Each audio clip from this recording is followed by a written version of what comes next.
Hallelujah ന്യൂസിലേക്ക് എല്ലാവർക്കും ഒരിക്കൽ കൂടെ സ്വാഗതം. അടൂരിലെ ട്രിനിറ്റി ഇൻ്റർനാഷണൽ കമ്മ്യൂണിറ്റി ചർച്ചിൻ്റെ ശുശ്രൂഷകനായിരിക്കുന്ന പാസ്റ്റർ ഷാം മാക് നമ്മുടെ കൂടെയുണ്ട്.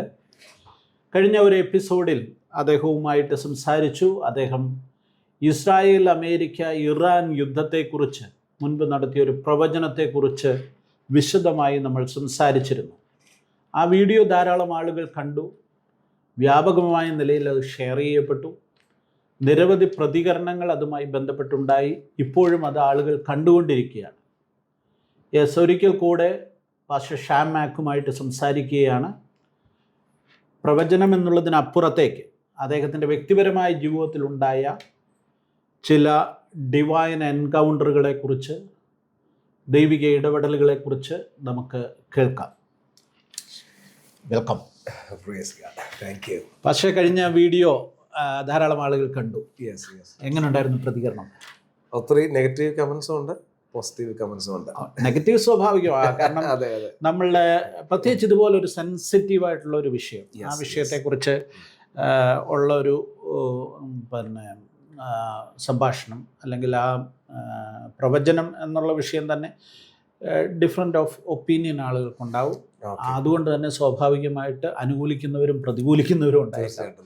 അപ്പോൾ അതുകൊണ്ട് അത് നെഗറ്റീവ് കമൻ്റ് ഉണ്ടെന്നുള്ളതിനെക്കാട്ടിലും ധാരാളം പോസിറ്റീവായിട്ട് ഒത്തിരി ആളുകൾ സംസാരിച്ചിട്ടുണ്ട്. വളരെ ഇപ്പം ഞാൻ അതിനകത്ത് നല്ലതായിട്ട് ഞാൻ എടുക്കുന്നത്. ഇപ്പം വിമർശകരാണ് ശരിക്കും പറഞ്ഞാൽ നമ്മളെ മൂർച്ച കൂട്ടുന്നത്. തീർച്ചയായിട്ടും നല്ല വിമർശകർ അല്ല, സ്വാഭാവികമായിട്ടും നേരത്തെ തന്നെ പാസ്റ്റർ ധാരാളം വീഡിയോസ് അപ്ലോഡ് ചെയ്യുന്ന ഈ പ്രവചനങ്ങൾ, ഇതിപ്പം പ്രവചനം നടന്നു കഴിഞ്ഞ് നമ്മൾ അതിനെക്കുറിച്ചുള്ളൊരു സംഭാഷണമായിരുന്നു. എന്നാൽ അതിന് മുമ്പ് തന്നെ ഈ പ്രവചനങ്ങൾ ടെലികാസ്റ്റ് ചെയ്യുമ്പോൾ എന്തുമാത്രം വിമർശനം ഉണ്ടായിട്ടുണ്ട്. തീർച്ചയായിട്ടും നമ്മൾ തന്നെ ആദ്യ സംഭാഷണത്തിൽ പറയുന്നുണ്ടല്ലോ, പിന്നെ നീ ഇതോടെ തീർന്നടാന്നൊക്കെ പറയുന്ന ആളുകളുണ്ടെന്ന്. ഓക്കെ, അപ്പം കമന്റിലും ഉണ്ട്, കോൾസിലും ഉണ്ടാവും. പക്ഷെ അതിനൊക്കെ തരണം ചെയ്ത് കർത്താവ് ഏൽപ്പിച്ചിരിക്കുന്ന ശുശ്രൂഷയിൽ മുന്നോട്ട് പോകുക കിട്ടിയ ഒരു ബോധ്യത്തിന്റെ അടിസ്ഥാനത്തിൽ അത്രേ ഉള്ളൂ. അത്ര വേറെ. പക്ഷെ എനിക്ക് ഒത്തിരി എന്ത് പറയുന്നത്, നെഗറ്റീവ് കമന്റ്സ് ആയാലും വിമർശനങ്ങളായാലും വിമർശകരായാലും എന്നെ അല്പം കൂടെ ഷേപ്പ് ചെയ്യാൻ അവർ സഹായിക്കുന്നുണ്ട്. അപ്പോൾ തന്നെ നല്ല കമന്റ്സും ചില തിരുത്തലുകളും ഒക്കെ നല്ല കമന്റ്സിലും വരുന്നുണ്ട്. അപ്പൊ അതാണ്. ശ്രദ്ധിക്കപ്പെട്ട വല്ലതുണ്ടോ, എടുത്തു പറയേണ്ടത് വല്ലതും ഉണ്ടോ? ഇല്ല, ഞാൻ അങ്ങനെ കോമൺ ആയിട്ടുള്ള കമന്റ്സുകൾ മാത്രമേ ഉള്ളൂ. അങ്ങനെ.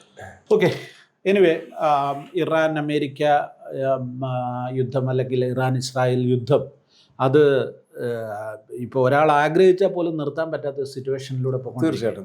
കഴിഞ്ഞ പ്രാവശ്യം പാസ്റ്റർ പറഞ്ഞ ഒരു കാര്യം, ഇതിങ്ങനെ പല ഘട്ടമായിട്ട് കൂടിയും കുറഞ്ഞും ഒക്കെ ഇതിങ്ങനെ കണ്ടിന്യൂ ചെയ്തുകൊണ്ടിരിക്കും എന്നാണ് പറഞ്ഞത്. അപ്പോൾ അവസാനമില്ലാത്ത രീതിയിൽ ഇങ്ങനെ വേവ്സ് ആയിട്ട് ഇങ്ങനെ പോകാനുള്ള സാധ്യതയാണ് ഇപ്പം നമ്മൾ കാണുന്നത്.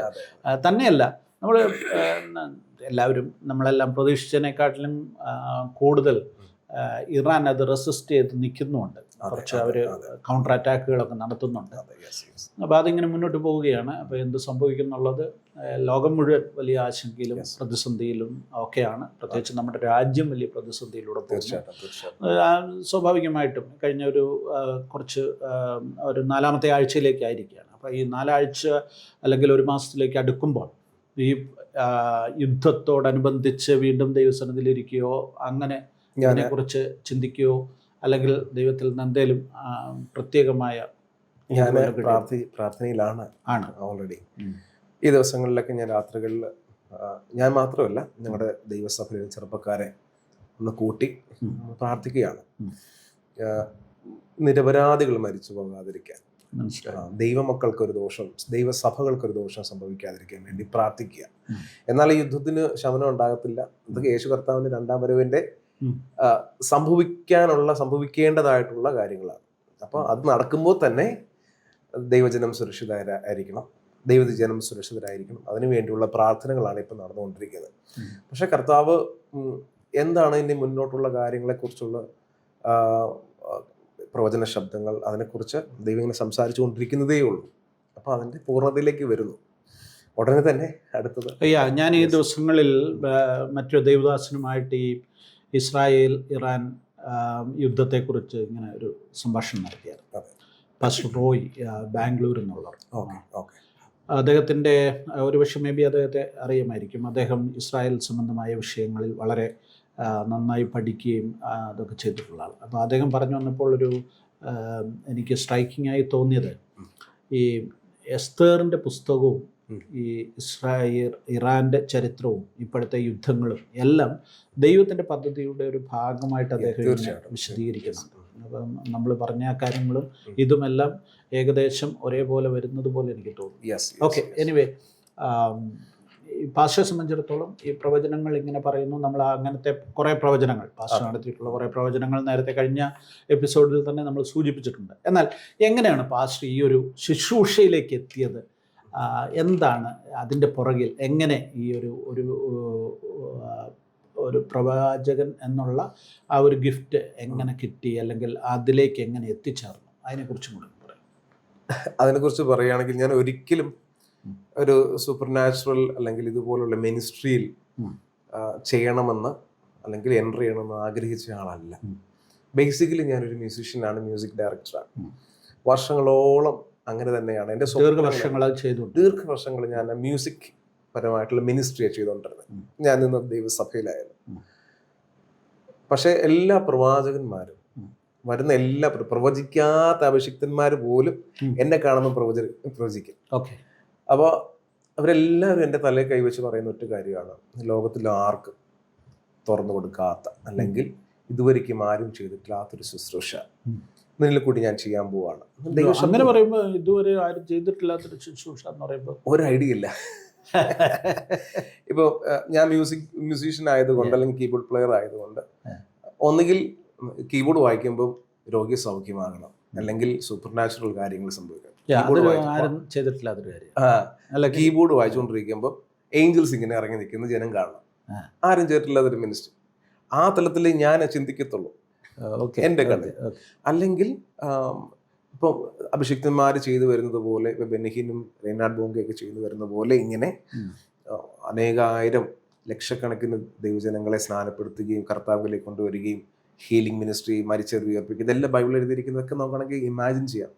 പക്ഷേ ഇതുവരെയ്ക്കും ആർക്കും ഒരു പ്രവാചകന്മാർക്ക് സ്പെസിഫിക്കായി ക്ലാരിറ്റി ഇല്ലാത്തൊരു പ്രവചനമാണ് എൻ്റെ മേൽ തന്നിരിക്കുന്നത്. അതായത് നിന്നെ ഇങ്ങനെ ഉപയോഗിക്കും, ആർക്കും കൊടുക്കാത്തത് ആരും ചെയ്തില്ല. ഇത് പറയുമ്പോഴും ആരും ഇത് ഇന്നതാന്ന് പറയുന്നില്ല, ഒന്നും ഒരു ക്ലാരിറ്റി ഇല്ല.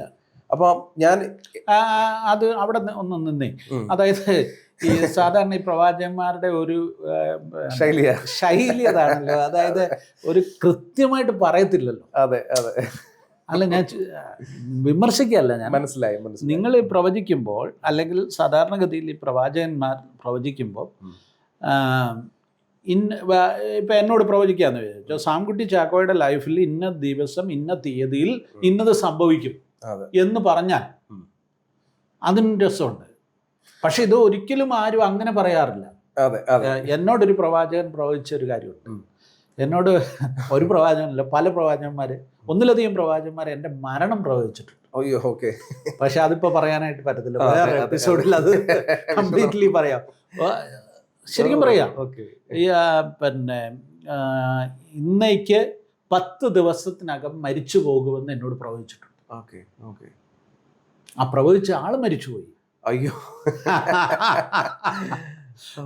അത് ഉണ്ട്. രണ്ടാമതൊരാള് ഞങ്ങളുടെ ചർച്ചിൽ, അദ്ദേഹം പ്രവാചകനാണെന്ന് എനിക്കറിയത്തില്ലായിരുന്നു. അദ്ദേഹം ഫ്രണ്ടിൽ പ്രസംഗിച്ചുകൊണ്ടിരിക്കുന്നു, ഞാൻ ബാക്കിൽ പുറകിൽ ഇച്ചിരി ലേറ്റായിട്ടാണ് വന്ന്, ഞാൻ പുറകിലിരിക്കുക. അദ്ദേഹം ഇതിനിടയ്ക്ക് വന്നിട്ട് എൻ്റെ ചെവിയിൽ വന്നിട്ട് പറഞ്ഞു, മരിച്ചു പോകും. രണ്ട് പ്രവാചകന്മാർ. ദൈവത്തിൻ്റെ സമയമാകാത്തതുകൊണ്ട് അത് നടന്നില്ല. പക്ഷേ എനിക്ക് ആദ്യത്തെ പ്രവചനത്തെക്കുറിച്ച് എനിക്ക് അന്നേരം അറിയാമായിരുന്നു, ഇത് ദൈവാത്മാവിൽ നല്ലെന്ന്. മനസ്സിലായി. ഓക്കെ, ഇത് ദൈവാത്മാവിൽ നല്ലെന്ന് എനിക്ക് കൃത്യമായ ബോധ്യം ഉണ്ടായിരുന്നു. രണ്ടാമത്തെ പ്രവചനത്തെക്കുറിച്ച് എനിക്കൊന്നും അറിയത്തില്ല. പുള്ളി പറഞ്ഞു, ഞാൻ ആ പറഞ്ഞതിന് മരിക്കുക എന്ന് പറയുന്നത് ഏത് നിമിഷവും സംഭവിക്കാവുന്ന കാര്യമാണ്. ദൈവം നമ്മുടെ ഈ ഭൂമിയിലെ ദൗത്യം ദൈവത്തിൻ്റെ പദ്ധതി തീർന്നാൽ പിന്നെ നമ്മളിവിടെ ജീവിച്ചിരിക്കുന്നതിലൊന്നും അർത്ഥമില്ല. അതുകൊണ്ട് എനിക്ക് അതിനെക്കുറിച്ചൊന്നും പേടിയൊന്നുമില്ല. പക്ഷേ ആദ്യത്തെ പ്രവചനം ഞാൻ അത് ദൈവാത്മാവിലല്ലെന്ന് എനിക്ക് വിശ്വാസം ഉണ്ടായിരുന്നെങ്കിലും ആ പ്രവാചകൻ പറഞ്ഞിട്ട് പലരും മരിച്ചിട്ടുണ്ട് കൃത്യമായ തീയതിയിൽ. Okay okay. അപ്പൊ അതുകൊണ്ട് അല്ല, അദ്ദേഹം പ്രവചിച്ച മരണങ്ങൾ അദ്ദേഹം പ്രവചിച്ച 4 പേര് മരിച്ചത് എനിക്ക് അറിയാം. ഓ ഓക്കെ. അപ്പൊ അതുകൊണ്ട് എനിക്ക് മരണഭയം ഉണ്ടായി അന്ന്. ഓക്കെ, മനസ്സിലായി. പക്ഷെ ആ മരണഭയം എനിക്കുണ്ടായെങ്കിലും എനിക്കറിയാമായിരുന്നു ഇത് ദൈവാത്മാവിൽ നല്ലെന്നും അറിയാമായിരുന്നു. ഓക്കെ, മനസ്സിലായി. അത്രയും പറഞ്ഞ് ഞാൻ വിടുക. അപ്പൊ ഈ കൃത്യമായിട്ട് പ്രവചിക്കുക എന്ന് പറയുന്നത് അങ്ങനെ സംഭവിക്കുന്നില്ല. പൊതുവേ നമ്മളൊരു 90% പ്രവചനങ്ങളും വളരെ വേഗമായിട്ട് ഇങ്ങനെ പറയുന്നു. കർത്താവ് കൊടുക്കുന്നതാണോ അവര് അതിനു വേണ്ടി ഇരിക്കാത്തതാണോ എന്ന് എനിക്കറിയത്തില്ല. ഷാംബാസ്യുടെ പ്രവചനങ്ങളിൽ ഇങ്ങനെ കൃത്യമായ തീയതിയോ വല്ലതും അങ്ങനെ പറയാറുണ്ട്? കൃത്യമായ തീയതികളൊന്നും ആദ്യം പറയത്തില്ല. ഇല്ല. ഞാൻ കഴിഞ്ഞ വീഡിയോയിൽ പറഞ്ഞതുപോലെ ഞാൻ ഇതിന്റെ പുറകെ പോകുന്നയാളാണ്. ഓക്കെ. ഈ ഘട്ടം ഘട്ടമായിട്ടാണ് പാസ്റ്റർക്ക് പ്രവചനം ലഭിക്കുന്നതെന്ന് പറഞ്ഞു. ക്ലാരിറ്റി കിട്ടുന്നതിനും വരെ ഞാൻ ഇരിക്കും. എല്ലാ പ്രവാചകന്മാർക്കും ക്ലാരിറ്റി ഉണ്ടെങ്കിൽ പോലും ഈ പ്രവചനത്തിന്റെ ഒരു പ്രശ്നം എന്ന് വെച്ച് കഴിഞ്ഞാൽ, പ്രശ്നമൊന്നുമല്ല, നല്ല കാര്യത്തിലാണ് ഞാൻ ആ സെൻസിലേ എടുക്കാവുള്ളൂ. ഇപ്പം നമ്മൾ ഒരു പ്രവചന ശുശ്രൂഷ ചെയ്യുന്ന ആളാണ്. ഒരാൾക്ക് വേണ്ടി പ്രാർത്ഥിക്കുമ്പോൾ മരണം കണ്ടു ശേഷം 3 ഘട്ടങ്ങളിലാണ് അത് സംഭവിക്കുന്നത്. അർത്ഥങ്ങൾ 3 എണ്ണമാണ്. ശാരീരിക മരണം, ആത്മീയ മരണം, പിന്നെ ഒരു എംപ്റ്റിനെസ്. ഇത് 3 മരണമെന്നാണ് കണക്കാക്കുന്നത്. പക്ഷെ ചില പ്രവാചകന്മാര് ഡിക്ലെയർ ചെയ്യുന്നത് ശാരീരിക മരണമാണ്. അത് അവരതിനകത്തൊരു ക്ലാരിറ്റി കിട്ടാതെ പറയുക. അതുകൊണ്ട് പ്രവാചകന്മാരുടെ നാവിൽ നിന്ന് വരുന്നത് ഏത് മരണമാണ് അവർ ഉദ്ദേശിക്കുന്നത്. ഇപ്പോൾ ഒരു മരണം കാണിച്ചു കഴിഞ്ഞാൽ കർത്താവിനോട് ചോദിക്കുന്നത് ഏത് മരണമാണ്. എംപ്റ്റിനെസ് ഇതൊരു മരണമാണ്. ഒന്നുമില്ല, സമ്പത്തില്ല, പ്രത്യാശയില്ല, ഹോപ്പില്ല, പിന്നെ ചലിക്കാൻ പറ്റാത്ത ഫ്രീസ് ആയിരിക്കുന്നത് മരണമാണ്. ആത്മീയവന പ്രാർത്ഥനയില്ലാതെ ലോകപ്രകാരം ജീവിക്കുന്ന ഒരു മനുഷ്യൻ ആത്മീയനായിരുന്നു, എന്നാൽ ആത്മാവിന്റെ മരണം, അതായത് ആത്മമനുഷ്യൻ ഉറങ്ങിക്കിടക്കുകയാണ്, ചലിക്കുന്നില്ല, അതൊരു മരണമാണ്. എന്നാൽ ശാരീരിക മരണമുണ്ട്, ഫിസിക്കൽ ഡെത്തും ഉണ്ട്. പക്ഷെ ഇത് ഡീകോഡ് ചെയ്ത് പരിജ്ഞാനത്തിൽ അവതരിപ്പിക്കുക ഉള്ളതാണ് പ്രവാചകന്മാരുടെ ഡ്യൂട്ടി. പക്ഷെ ഓടിച്ചു പറയുന്നത് മരിക്കൂ എന്ന് പറയുമ്പോൾ അത് എത്രത്തോളം പരിജ്ഞാനം കാണുന്നു. അതും ഈ ഗൾഫില് ഒക്കെ ഉള്ള ആളുകളുടെ ഫാമിലിയോട് പറയുകയാണ്, വിമാനത്തിൽ ഒരു ശവപ്പെട്ടി വരുന്നത് കാണുന്നു. എന്നാലോചിച്ച് നോക്കിയേ, അങ്ങനെയൊക്കെ ഉള്ള പ്രവചനങ്ങൾ അങ്ങനെ അല്ലെങ്കിൽ ഒരു മനുഷ്യനോട് പറയുമ്പോൾ ഭീതി വരുത്തുന്ന പ്രവചനമാണെങ്കിൽ ഒന്നത് പരിശോധിക്കേണ്ടതുണ്ട്. എനിക്കൊരു ഭീതിയാണ്. ഇപ്പം എന്നോട് പാസ്റ്റർ പ്രവാചകനാണെങ്കിൽ എന്നോട് പറയാം, നീ മാനസാന്തരപ്പെടണം, ഇന്ന കാര്യത്തിൽ മാനസാന്തരപ്പെടണം, നീ മുന്നോട്ട് പോയി കഴിഞ്ഞാൽ നിന്റെ കാര്യത്തിൽ തീരുമാനം അല്ലെങ്കിൽ വൃക്ഷത്തിന്റെ ചുവട്ടിൽ കോടാലി വെച്ച് കഴിഞ്ഞിരിക്കുന്നു, നിന്നെ വെട്ടിക്കളയും, നിന്റെ നിലയിൽ നിന്ന് നീക്കിക്കളയും എന്നാ പറഞ്ഞാൽ നിനക്ക് എന്ത് സംഭവിക്കാം. ഒന്നുകിൽ ശുശ്രൂഷ എടുത്തു കളയാം, അല്ലെങ്കിൽ പിന്നെ ഇപ്പോഴുള്ള കംഫർട്ട് സോണിൽ നിന്ന് മാറ്റിയേക്കാം, ഡെത്ത് സംഭവിക്കാം. ഈ ഒരു അർത്ഥം ഇതിനകത്തുണ്ട്. പക്ഷെ അതിനകത്ത് ഞാൻ മാനസാന്തരപ്പെടേണ്ട മേഖലകളാണെങ്കിൽ അന്ന് മുട്ടുമടക്കി കഴിഞ്ഞാൽ ഇത് മാറും. എന്നാൽ ദൈവ ആത്മാവിലല്ലാതെ രാജ്യങ്ങളെ കുറിച്ച് അല്ലെങ്കിൽ നിന്നെ രാജ്യത്ത് അയക്കും, അത് ചെയ്യും, ഇത് ചെയ്യും എന്ന് പറഞ്ഞ് പ്രവചിക്കുമ്പോഴും അത് ദൈവഹിതം അല്ലെങ്കിൽ ദൈവാത്മാവിലല്ലെങ്കിൽ നമുക്ക് അസ്വസ്ഥത തോന്നും. നല്ല കാര്യങ്ങളാ പ്രവചിക്കുന്നെങ്കിൽ പോലും നമുക്കൊരു അസ്വസ്ഥത അകത്ത് തോന്നും. പ്രവാചകൻ പറഞ്ഞെങ്കിലും ഓക്കെ, കേൾക്കാൻ കൊള്ളാം, സൗണ്ട്സ് ഗുഡ്, പക്ഷെ അകത്തൊരു സന്തോഷമില്ല, ആത്മപ്രസരിപ്പ് ഉണ്ടാകത്തില്ല. പക്ഷെ മറ്റേത് നമ്മളെ തിരുത്തലാണെങ്കിൽ പോലും വിഷമമാണെങ്കിൽ പോലും ഉണർവുണ്ടാവും. പ്രവാചകന്മാരിങ്ങനെ ഒത്തിരി പ്രവാചകന്മാരുണ്ടല്ലോ, ഇന്നത്തെ ഒത്തിരി കാര്യങ്ങളുണ്ട് മാസ്റ്റർ. ഇന്നത്തെ ആത്മാവിൽ ഡീകോഡ് ചെയ്യേണ്ട ഒത്തിരി കാര്യങ്ങളുണ്ട്. അബദ്ധത്തിൽ നമ്മുടെ നാവിൽ നിന്ന് വരുന്ന കാര്യങ്ങൾ പലതും കള്ളപ്രവാചകൻ എന്ന ലേബലിൽ വരാൻ സാധ്യതയുണ്ട്. അതുകൊണ്ട് വളരെ സൂക്ഷിച്ച് വേണം, വളരെ കെയർഫുൾ ആയി ശുശ്രൂഷ. ഞാനൊരു ഉദാഹരണം പറയാം. ഇത് ഒത്തിരി വലിയൊരു സംഭവത്തിന്റെ ചെറിയൊരു ഭാഗം പറയാം. ഞാൻ ചെറുപ്പക്കാർക്ക് വേണ്ടി പ്രാർത്ഥിക്കുക. ഒരു ചെറുപ്പക്കാരനെ വിളിച്ച് ഫ്രണ്ടിൽ കൊണ്ട് പ്രാർത്ഥിക്കുക. അപ്പം ഞാൻ കണ്ണടയ്ക്കുമ്പോൾ കാണുന്ന കാഴ്ച ഒരു റോസാപ്പൂ. ആ റോസാപ്പൂ നല്ലൊരു ഒരു ജാറിൽ, വെള്ളമുള്ള ജാറിൽ നിൽക്കുകയാണ്. അപ്പം ഞാൻ പ്രവചിക്കുമ്പോൾ പറയാം, നീ നാളെ റോസാപ്പൂ കച്ചവടം നടത്താൻ പോവാണ്. കർത്താവ് അത് തുറക്കും, വഴി തുറക്കാൻ പോവാണെന്ന് പറഞ്ഞാൽ റോങ്ങാണ്. പക്ഷേ യഥാർത്ഥമായിട്ട് പ്രൊഫറ്റിക്കലി ആ ഡീകോഡ് ചെയ്ത് കഴിഞ്ഞാൽ ഇവനൊരു ലവ് അഫെയർ ഉണ്ടെന്നാണ്. ഇത് ഞാൻ ഓപ്പൺ ആയിട്ട് പറഞ്ഞത് ഇനി ഒരു പ്രവാചകൻ ഒരു തലമുറ വന്നു കഴിഞ്ഞാൽ അബദ്ധം പറ്റാതിരിക്കാൻ വേണ്ടിയാണ് പറയുന്നത്. ഇതാരും പറഞ്ഞു തരത്തില്ല, ഡീകോഡ് ഒന്നും പറഞ്ഞു തരത്തില്ല ഡീകോഡ് ചെയ്ത് എങ്ങനെയാണ്. ഇപ്പൊ ഒരു തേളിനെ കണ്ടു, ഒരു സിസ്റ്ററിന് വേണ്ടി പ്രാർത്ഥിക്കുമ്പോൾ ഒരു തേളിനെ കാണും. ഈ സിസ്റ്റർ ആദ്യമായിട്ടായിരിക്കും എൻ്റെ ദൈവസഭയിൽ വരുന്നത്. ഞാൻ പ്രാർത്ഥിക്കുമ്പോൾ ഒരു തേള് കാണും. അപ്പം തേള് കടിച്ചു എന്ന് ചോദിക്കേണ്ട കാര്യമില്ല, ഇല്ല, അതിന്റെ അബദ്ധവാ. തേളിനെ കണ്ടിട്ട് പോലും കാണത്തില്ല ഈ സിസ്റ്റർ തേളിനെ. അതിൻ്റെ അർത്ഥം എന്ന് പറഞ്ഞു കഴിഞ്ഞാൽ ശാരീരിക രോഗമാണ്, ക്യാൻസറാണ്, ക്യാൻസറിന്റെ സിമ്പിളാണ് തേള. അപ്പൊ ഇങ്ങനെ ഡീകോഡ് ചെയ്ത് നിമിഷ നേരം കൊണ്ട് ഡീകോഡ് ചെയ്യണം. അതാ പരിജ്ഞാനം വേണം, വിവേചനം വേണം എന്നൊക്കെ പറയുന്നതിന് കാരണം. പാസ്റ്ററോട് പറഞ്ഞ മരണം എന്ന് പറഞ്ഞാൽ അല്ല, ഈ തേളിന്റെ കാര്യം കംപ്ലീറ്റ് ചെയ്തില്ല. തേൾ എന്ന് പറഞ്ഞത് ക്യാൻസറിന്റെ സൈനാണ്. ഈ വേറെ കാര്യം അതുമായിട്ട് ബന്ധപ്പെട്ട് ഞാൻ ചോദിക്കട്ടെ, ഇപ്പം ഇപ്പോഴത്തെ ഒരു ട്രെൻഡ് അല്ലെങ്കിൽ പ്രവാചകന്മാരിങ്ങനെ നമ്മുടെ വീട്ടിലേക്കുള്ള വഴി കാണിച്ച് ഇങ്ങനെ അതിൽ ഇങ്ങനെ ഫോറൻസിക് പ്രൊഫസി അതുള്ളതാണ് മനസ്സിലായത്. അതുള്ളത് അവർക്ക് അവരുടെ ആത്മാവിൽ സഞ്ചരിക്കുന്ന ഒരു ഭയങ്കര വിഷയം, ഇത് വലിയൊരു വിഷയമാണ്. പ്രൊഫറ്റിക്കൽ റേഞ്ച് പലതാണ്. ഇപ്പം മനുഷ്യരോട് മാത്രം സംസാരിക്കുന്ന പ്രൊഫറ്റ്സ് ഉണ്ട്, എല്ലാവരോടും അറിയപ്പെടണമെന്നില്ല. ചെറിയ വീടുകളിൽ മാത്രം വന്ന് ശുശ്രൂഷിച്ച് പോകുന്നത് ആക്യുറേറ്റ് പ്രൊഫസി ആയിരിക്കും. അവർ ഫേമസ് ആകത്തില്ല. മനസ്സിലായോ? എന്നാൽ ഫേമസ് ആയി നിൽക്കുന്ന പ്രവാചകന്മാരുണ്ട്. സ്റ്റേജുകളിൽ മാത്രം സ്പെസിഫിക് ആയിട്ടുള്ള ആൾക്കാർ മാത്രം പിടിച്ച് പ്രൊഫസർ, ഭയങ്കര ക്ലാരിറ്റി ആയിരിക്കും. ഇതുപോലെ പാസ് പറയുന്നത് ഇങ്ങനെ പോയി, അത് കർത്താവ് അവരുടെ വിശ്വാസം അല്പം കൂടെ വർദ്ധിക്കാൻ വേണ്ടിയും അവിടെ ഇരിക്കുന്ന ഈ ഹിന്ദുക്കളായ അല്ലെങ്കിൽ മറ്റ് മതസ്ഥരായ ആൾക്കാർ കാണുമ്പോൾ അവർക്ക് ദൈവം നമ്മളെ കാണുന്നു, വ്യക്തമായി അറിയുന്നു എന്നുള്ളതിൻ്റെ തെളിവ്, ഒരു ഉറപ്പും വിശ്വാസം വർദ്ധിക്കാൻ വേണ്ടി ദൈവം അങ്ങനെ ഓപ്പൺ ചെയ്ത് കൊടുക്കുന്നതാണ്. തെറ്റില്ല. പക്ഷെ അതൊക്കെ ഒത്തിരി വിമർശനം വിളിച്ചു വരുത്തുന്നുണ്ടാവും. പക്ഷെ കേരളത്തിൽ മാത്രമേ ഉള്ളൂ ഈ വിമർശനം. ഞാൻ ഒത്തിരി ആഗ്രഹിച്ചിട്ടുണ്ട് അങ്ങനത്തെ പ്രൊഫസി. പക്ഷെ കർത്താവ് എന്നെ വിളിച്ച് ശുശ്രൂഷയ്ക്ക് ഫോക്കസ് ചെയ്യാൻ മാത്രമേ എന്നോട് പറഞ്ഞിട്ടുള്ളൂ. ഇപ്പൊ എന്നെ ദൈവം തന്നിരിക്കുന്ന പ്രൊഫറ്റിക്കൽ മാന്റിൽ എന്ന് പറയുന്നത് രാജ്യങ്ങളോടും ഇതുപോലെ ദേശങ്ങളോടും ദൈവസഭകളോടും. ഈ ശ്യാം പാസ്റ്റർ വ്യക്തികളോട് പ്രവചിക്കാറുണ്ടോ? ഉണ്ട്. വ്യക്തിപരമായിട്ട് ദൈവം പറയുന്നത് മാത്രമേ പറയത്തുള്ളൂ. അതല്ല, ഇപ്പൊ സപ്പോസ് നമ്മളെ ഒരാൾ വന്നിട്ട് നമ്മളോട് പറയുക, പാസ്റ്റർ എനിക്ക് വേണ്ടി ഒന്ന് പ്രവചിച്ച് ദൂത് പറയണം എന്ന് പറഞ്ഞാൽ നമ്മൾ അങ്ങനെ ആളുകൾ പറയുമല്ലോ. തീർച്ചയായിട്ടും. ഇപ്പൊ ഒരു പ്രവാചകൻ എന്നുള്ള ഇമേജ് ഉള്ളത് കൊണ്ട് അങ്ങനെ ആളുകൾ പറയത്തില്ലേ? അതെ.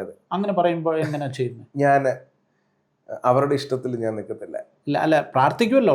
ഉറപ്പായിട്ടും ഞാൻ ആത്മാർത്ഥമായിട്ട് പ്രാർത്ഥിച്ചിട്ടേ ഞാൻ വിടത്തുള്ളൂ. അവർക്കൊരു വിടുതല് അവരുടെ ആത്മാവിലും മനസ്സിലും ഒരു സ്വാതന്ത്ര്യം കൊടുത്തിട്ടേ ഞാൻ വിടത്തുള്ളൂ. സമയം എടുത്ത് പ്രാർത്ഥിച്ചിട്ടേ വിടത്തുള്ളൂ. അതിനിടയ്ക്ക് കർത്താവ് വെളിപ്പെടുത്തുന്നത് സംസാരിക്കും, അത്രേ ഉള്ളൂ. എന്നാൽ എല്ലാവരും ചിന്തിക്കുന്നത് പോലെ പ്രവാചകന്മാർ 24 hours അല്ല. ഇപ്പം ഒരു സ്ഥലത്ത് ചെന്ന് കഴിഞ്ഞാൽ പ്രവാചകൻ ആണല്ലോ, പ്രവചിച്ചേ മതിയാകത്തുള്ളൂ. ഒരു പ്രശ്നം നിങ്ങൾ നേരിടുന്നില്ലേ? ഉണ്ട്, ഉറപ്പായിട്ടുണ്ട്. അതായത് ഇപ്പം നമ്മളെ ഒരാൾ ഇപ്പം നമ്മുടെ വീഡിയോ കണ്ടു, ശ്യാം പാസ്റ്റർ വലിയ പ്രവാചകനാണെന്ന് പൊതുവിലൊരു ഇമേജ് കിട്ടി, ഒരു ചർച്ച് വിളിക്കുകയാണ്, ഒരു മിനിസ്ട്രിക്ക് വേണ്ടി വിളിക്കുന്നു, അവിടെ ചെന്നു. ഈ തമ്പുരാൻ എന്തെങ്കിലും വെളിപ്പെടുത്തിയാലല്ലേ പറയാനൊക്കെ? ഉറപ്പായിട്ടും. ഞാനിതിൻ്റെ വിളിക്കുന്ന ചർച്ചിന് ആ ഡേറ്റിൻ്റെ തലേ രാത്രിയിൽ ഞാൻ ഇരിക്കും. അതിനു മുമ്പുള്ള ദിവസങ്ങളിൽ പ്രാർത്ഥിക്കാനിരിക്കും. ഞാനിങ്ങനെ കർത്താവ് ദൈവസഭയോടോ അവിടെ വരുന്ന ദാഹമുള്ള ഒത്തിരി നാൾക്കൾ പ്രാർത്ഥിച്ചിട്ട് ദൈവശബ്ദം കേൾക്കാതിരിക്കുന്ന ജനങ്ങളോട് എന്തെങ്കിലും സംസാരിക്കാനുണ്ടോ? ഞാൻ എൻ്റെ ഐപാഡ് നോക്കി ഞാൻ പാസ്റ്ററോട് പറഞ്ഞുതരാം. ഓരോ ഇതിനകത്തും സ്പെസിഫിക് ആയിട്ടുള്ള സംഭവങ്ങൾ എഴുതിയിട്ടുണ്ട്. ഞാൻ കർത്താവിനെ പ്രാപിച്ച് എഴുതി വെച്ചിട്ട് ദൈവസഭ പ്രസംഗിക്കാൻ കയറുന്ന സമയത്ത് ദൈവം ഒരു ടൈം തരും. ഹെഡിങ് മാത്രമേ കാണത്തുള്ളൂ, പക്ഷേ ഇതിൻ്റെ എക്സ്പ്ലനേഷൻ സ്റ്റേജിൽ തരും. ചില സമയങ്ങളിൽ ഒന്നും കിട്ടത്തില്ല. ഞാൻ പ്രസംഗിച്ചിട്ട് ഞാൻ തിരിച്ചു വരാറുണ്ട്. അപകടം ഞാൻ പറയാൻ വന്നത്, പ്രവാചകനാണെന്ന ഒരു തലക്കെട്ടുള്ളത് വന്നു കഴിഞ്ഞാൽ മനസ്സിൽ നിന്ന് പ്രവചിക്കാറുണ്ട്. ഞാൻ ചെയ്യാറില്ല. ചിലർ മനസ്സിൽ നിന്ന് പ്രവചിക്കാൻ തെറ്റാറുണ്ട് സാധ്യത. ആ തെറ്റാൻ സാധ്യതകളുണ്ട്. അതൊരു അപകടം പിടിച്ചൊരു കാര്യമാണ്. അപ്പം എന്നെ സംബന്ധിച്ച് എനിക്ക് ഭയമുള്ളൊരു കാര്യമാണ്. എല്ലാ പ്രവാചകന്മാരും 24 hours പ്രവചിക്കുന്നവരല്ല. പ്രവചിക്കുന്നവരല്ല. ഓക്കെ, ഇനിയിപ്പോൾ വന്ന് ഈ പാസ്റ്റർക്ക് അങ്ങനെ ഉണ്ടായ ഈ ഒരു ഡിവൈൻ ഇത് ദൈവം നൽകിയ പ്രവചന ശുശ്രൂഷ നൽകിയത് അതെങ്ങനെ ബോധ്യപ്പെട്ടു, എങ്ങനെ അത് ലഭിച്ചു? അതിലേക്ക് നമ്മൾ പറഞ്ഞിങ്ങനെ അതെ അതെ, അത് വന്നപ്പോഴാണ് നമ്മൾ ഡിവൈഡ് പോയത്. എനിവേ, ഇപ്പം നമ്മൾ പറഞ്ഞ കാര്യങ്ങളെ ഈ ഓഡിയൻസിനെ സംബന്ധിച്ചിടത്തോളം അത് അറിയാൻ താല്പര്യമുള്ള ചില കാര്യങ്ങളാണ്. സാധാരണ ഒരു പ്രവാചകനോട് ആളുകൾ ചോദിക്കാറില്ലാത്ത ചോദ്യങ്ങളാണ് ഇതൊക്കെ. ഏതാ നേരിട്ട് പറയത്തുമില്ല. ചില ഒരു കാര്യം കൂടെ പറയാം. ഇപ്പൊ ദൈവം നോ എന്ന് പറഞ്ഞ സംഭവം എൻ്റെ അടുത്ത് വരുന്ന ഒട്ടുമിക്ക ദൈവജനങ്ങളും എല്ലാ പ്രവാചകന്മാരത്തും പോയിട്ട് വരുന്നത് അങ്ങനെയുണ്ട്. എല്ലാ പ്രവാചകന്മാരുടെ നമ്പറും നമ്മൾ അതായത് എനിക്ക് ബൈപ്പാസ് സർജറി നടത്തിയ ആളാണ്. എനിക്ക് 10 വർഷം മുമ്പാണ്. അപ്പം എനിക്ക് പുഷ്പഗിരി ഹോസ്പിറ്റലിൽ പിന്നെ ആണ് ആദ്യം ഇവർ ഫൈൻഡ് ഔട്ട് ചെയ്യുന്നത് എനിക്ക് ബ്ലോക്ക് ഉണ്ട്, ഇമ്മീഡിയറ്റ് സർജറി വേണമെന്ന് പറഞ്ഞു. മനസ്സിലായി. അപ്പോഴും ആളുകളെല്ലാം പലരും എന്നോട് പറഞ്ഞു, അതെ ഒരു ഡോക്ടർ പറഞ്ഞതുകൊണ്ട് നമ്മൾ എന്ത് ചെയ്യില്ലേ, അതായത് ആൻജിയോഗ്രാം ഒക്കെ എടുത്ത് നമുക്ക് അഡ്വൈസ് കിട്ടിയൊക്കെയാണ്, കേൾക്കരുത്, അതുകൊണ്ട് ഒരു സെക്കൻഡ് ഒപ്പീനിയൻ വേണമെന്ന് പറഞ്ഞു. എന്ന് പറഞ്ഞ പോലെ ഇപ്പം ഒരു പ്രവാചകൻ പറഞ്ഞാലും വേറെ സെക്കൻഡ് ഒപ്പീനിയൻ തെറ്റില്ല, ഒരാളും കാണിക്കുക. പക്ഷെ ലോകത്തിലുള്ള എല്ലാ പ്രവാചകന്മാരും ഇംഗ്ലീഷ് അറിയാമെങ്കിൽ ഇംഗ്ലീഷുകാരായ പ്രവാചകന്മാരെയും വിളിച്ച് അവസാനം എൻ്റെ അടുത്ത് വരുന്നത്. അപ്പൊ ഇവരെൻ്റെ മുമ്പ് വരുമ്പോൾ എനിക്ക് കറക്റ്റായിട്ട് അറിയാൻ പറ്റും. ഒത്തിരി ഇടങ്ങളിൽ ഈ വിഷയം ഓടിയിട്ടാണ് വന്നേക്കുന്നത്. അപ്പൊ ഞാൻ ആദ്യം ചോദിക്കുന്ന ചോദ്യമാണ്, എത്ര പ്രവാചകന്മാർക്ക് പറഞ്ഞു? ഇവരുടെ സീക്രട്ട് കാര്യങ്ങളാ, ഇവിടെ ലൈഫിലെ കാര്യങ്ങൾ ആരോടും പറയാത്ത ലോകത്തിലെ എല്ലാ പ്രവാചകന്മാർക്കും അറിയാം. അപ്പൊ ഞാൻ ആദ്യം ഇവർക്ക് കൊടുക്കുന്ന നിർദ്ദേശം, നമ്മുടെ ലൈഫിലെ രഹസ്യങ്ങൾ, ആരോടും പറയാത്ത രഹസ്യങ്ങൾ എല്ലാവരോടും പറയരുത്. എല്ലാവരും ഒരുപോലെ അല്ല. എനിക്ക് അങ്ങനെ പറഞ്ഞു കഴിഞ്ഞിട്ട് ഞാനൊരു കാര്യം പറയാം. ഇപ്പൊ ഇവരുടെ ഹൃദയത്തിൽ എസ് ആണ് ഉദ്ദേശം, കർത്താവിനോട് പറഞ്ഞ നോ ആണ്, നോ ആണ്. പക്ഷെ ഇവര് തൃപ്തരല്ലാതെ പോയിട്ട് എസ് കേൾക്കുന്നിടം വരെ പോകും. ഇതാണ് ജനങ്ങളുടെ പ്രശ്നം. ദൈവത്തിന്റെ ഹിതത്തിലല്ല അവർക്ക് പ്രശ്നം, അവരുടെ ഹൃദയത്തിലെ ആഗ്രഹമാണ് അവരുടെ ഇമ്പോർട്ടൻറ്റ്. ഇപ്പൊ നോ പറഞ്ഞ ദൈവം നോ പറഞ്ഞു കഴിഞ്ഞാൽ, ബൈബിളിലെ രാജാക്കന്മാരുടെ കാലത്തും ഇങ്ങനെ ഉണ്ടായിരുന്നു. അവസാനം ദൈവം പറഞ്ഞു ഓക്കെ. പല പ്രവാചകന്മാരും ഒന്ന് പ്രവചിക്കുന്നു, അത് കഴിഞ്ഞിട്ട് വേറൊരു പ്രവാചകൻ വന്നിട്ട്, യഥാർത്ഥ പ്രവാചകൻ വന്നിട്ട് തിരിച്ചു പറയുന്നു, അപ്പം മറ്റേ പ്രവാചകന്മാർ തിരിച്ചു പറയുന്നു. ഇങ്ങനെയൊക്കെയുള്ള വളരെ ഫണ്ണി ആയിട്ടുള്ള കാര്യങ്ങളുണ്ട്. അതെ. അപ്പൊ ദൈവത്തോടുള്ള ആശ്രയം ഇവർക്ക് നഷ്ടപ്പെടും, പ്രവാചകൻ മല്ലിക്ക് കോൺസെൻട്രേറ്റ് ചെയ്യും. അപ്പൊ അതൊരു പ്രശ്നമാണ് ഇപ്പൊ ലോകത്ത് നടക്കുന്നത്. ഓക്കെ, അങ്ങനെ നല്ല ഒരു വലിയ അപകടം അത്. ഇവരെ മാനസികമായിട്ട് തളർത്തിക്കളയും, അവരുടെ ഒരു മെന്റൽ സ്ട്രെങ്ത് ഒക്കെ നഷ്ടപ്പെടും, കുടുംബജീവിതം വരെ ഒത്തിരി കേസുകൾ. പ്രവചിച്ച് ഇതല്ലായിരുന്നു നിന്റെ വൈഫ് എന്ന് പറഞ്ഞ് അവര് തമ്മിലൊരു ക്ലാഷ് ഉണ്ടായി. ഒത്തിരി കേസസ് എൻ്റെ മുമ്പിൽ വന്നിട്ടുണ്ട്. അങ്ങനെ പാസ്റ്റർ ഇത് ഡിവോഴ്സ് പേപ്പർ കൊടുത്തിരിക്കുക, നടക്കാൻ വേണ്ടി പ്രാർത്ഥിക്കുക. ഞാൻ പറഞ്ഞു ഡിവോഴ്സ് നടക്കാൻ വേണ്ടി പ്രാർത്ഥിക്കണം. ഞാൻ ഒരു കാരണവശാലും ഞാൻ ഇതിനു വേണ്ടി പ്രാർത്ഥിക്കത്തില്ല. എന്നെ വിളിച്ചിരിക്കുന്നത് ചേർക്കാനാണ്, പിരിക്കാനല്ല. ഡിവോഴ്സ് നടക്കാൻ വേണ്ടി വേഗത്തിൽ നടക്കാൻ വേണ്ടി പ്രാർത്ഥിക്കുക. ചോദിച്ചു വരുമ്പോൾ ഒന്നുമില്ല, സംഭവം തെറ്റിദ്ധാരണകളാണ്. കൂടുതലും ഞാൻ അവരെ ചർച്ചയിൽ കൊണ്ടുവന്ന് രണ്ടുപേരെ ഇരുത്തി സംസാരിച്ചിട്ട് കഴിയുന്നത് പോലെ ഒരുമിച്ചിരുന്ന് ഫുഡ് കഴിച്ചവരെ ഒന്നാക്കിയത്. ചിലർ അടുക്കത്ത് പോലുമില്ല. കാരണം പല ആൾക്കാരും ഇതുപോലെ മിസ്ലീഡ് ചെയ്ത് ദൈവ ശബ്ദമാണെന്ന് പറഞ്ഞിട്ട് അവരെ കുഴപ്പിച്ചു വെച്ചിരിക്കുക, വഞ്ചിച്ചു വെച്ചിരിക്കുകയാണ്. ചിലർക്ക് കൈകാര്യം ചെയ്യാൻ പറ്റത്തില്ല. അതുകൊണ്ട് ദൈവം നേരിട്ട് കേൾക്കുന്നതാണ് ഏറ്റവും ബെറ്റർ. വചനമുണ്ടല്ലോ. അപ്പം അങ്ങനെയാണ് ഇതിന് അപകടകരമായ കുറേ കാര്യങ്ങൾ. അപ്പം ഞാൻ ഇതിലേക്ക് വന്നതിൻ്റെ വഴി ഞാൻ പറയാം. എൻകൗണ്ടർ തന്നെയാണ്. അപ്പം പല പ്രവാചകനും എന്നോട് പറഞ്ഞത് കാര്യം, നിന്റെ മേലെ അസാധാരണമാകുന്ന കോളിങ് കിടപ്പുണ്ട്. അപ്പം ഞാൻ ചെയ്തുകൊണ്ടിരിക്കുന്നത് മ്യൂസിക് മിനിസ്ട്രിയാണ്, വർഷിപ്പ് മിനിസ്ട്രിയാണ്. അപ്പം അതിനപ്പുറം കർത്താവ് സമയമാകുമ്പോൾ ഇറക്കും. സമയമാകുമ്പോൾ നിന്റെ മേലെ അത് ജ്വലിച്ചു വരും. എന്താണെന്ന് ഇതുവരെയ്ക്കും എനിക്കറിയത്തില്ല. ആ സമയങ്ങളിൽ അറിയത്തില്ല. അതാരും പറയുന്നുമില്ല. ആരും പറയുന്നുമില്ല. ക്ലാരിറ്റി കിട്ടുന്നില്ല. ദൈവം മറച്ചു വെച്ചതാകാം. പ്രവാചകന്മാരുടെ പ്രശ്നമല്ല, ദൈവം മറച്ചു വെച്ചു. മനസ്സിലായി. ശിഷ്യന്മാർ മാളികമുറിയിൽ പരിശുദ്ധാത്മാവിന് വേണ്ടി കാത്തിരിക്കുക. യേശു കർത്താവ് പറഞ്ഞ് കാത്തിരിക്കണമെന്ന്. പക്ഷെ അവർക്ക് ഇതുവരെയ്ക്കും അവര് കണ്ടിട്ടില്ല. എന്തോ പരിശുദ്ധാത്മാവെന്ന് അറിയത്തില്ല. ഇത് വന്നു കഴിഞ്ഞാൽ എന്തോ സംഭവിക്കുമെന്ന് പറഞ്ഞില്ല. അവൻ വരുമ്പോൾ എന്നാ പറയുന്നത്. ഒരു വ്യക്തിയുമായിട്ടാണ് സംബോധന ചെയ്തിരിക്കുന്നത്. അപ്പം ആരാ വരുന്നതെന്നോ എങ്ങനെ ഇരിക്കുന്നതെന്നോ അതിന്റെ മാനിഫെസ്റ്റേഷൻ എങ്ങനെയാണെന്നോ അവർക്കറിയത്തില്ല. പക്ഷെ അവർ കാത്തിരുന്നത്. അതുപോലെ ഞാൻ കാത്തിരുന്നു കുറേ നാള്. അപ്പൊ എൻ്റെ പ്രാർത്ഥനകളിൽ ഒരു ഭാഗം ഇതാ, കർത്താവ് എന്നെ വിളിച്ച വിളി എന്താ. കർത്താവ് എന്നോട് പറഞ്ഞ ഒറ്റ കാര്യം, ബോധ്യം തന്നത് ഇങ്ങനെയാണ്: ഒരാൾക്കും തമാശയ്ക്ക് ദൈവത്തിന് വെറുതെ ഒരു അഭിഷേകം കൊടുക്കത്തില്ല. അഭിഷേകം എന്ന അർത്ഥം, വാക്കിന്റെ അർത്ഥം എന്ന് പറഞ്ഞാൽ അനോയിന്റിങ്ങിന്റെ അർത്ഥം റെസ്പോൺസിബിലിറ്റി, ദൗത്യത്തിന് വേണ്ടിയുള്ള അധികാര കൈമാറ്റമാണ് അഭിഷേകം എന്ന് പറയുന്നത്. ദാവീദിന് അഭിഷേക തൈലത്താൽ അഭിഷേകം കിട്ടി. ശൗലിനെ അഭിഷേകം ചെയ്തു. ഇവരുടെയൊക്കെ ലൈഫിൽ ഒരിക്കലും കൺവെൻഷന് പോയി പ്രസംഗിക്കാനോ ഹീലിംഗ് മിനിസ്ട്രി നടത്താനോ ഒന്നും അല്ല. ആ സമയത്ത്, ആ കാലഘട്ടത്ത് രാജ്യം ഭരിക്കുക എന്നുള്ള ഉത്തരവാദിത്വത്തിന്റെ അധികാര കൈമാറ്റമാണ് അഭിഷേകമായിട്ട് വരുന്നത്.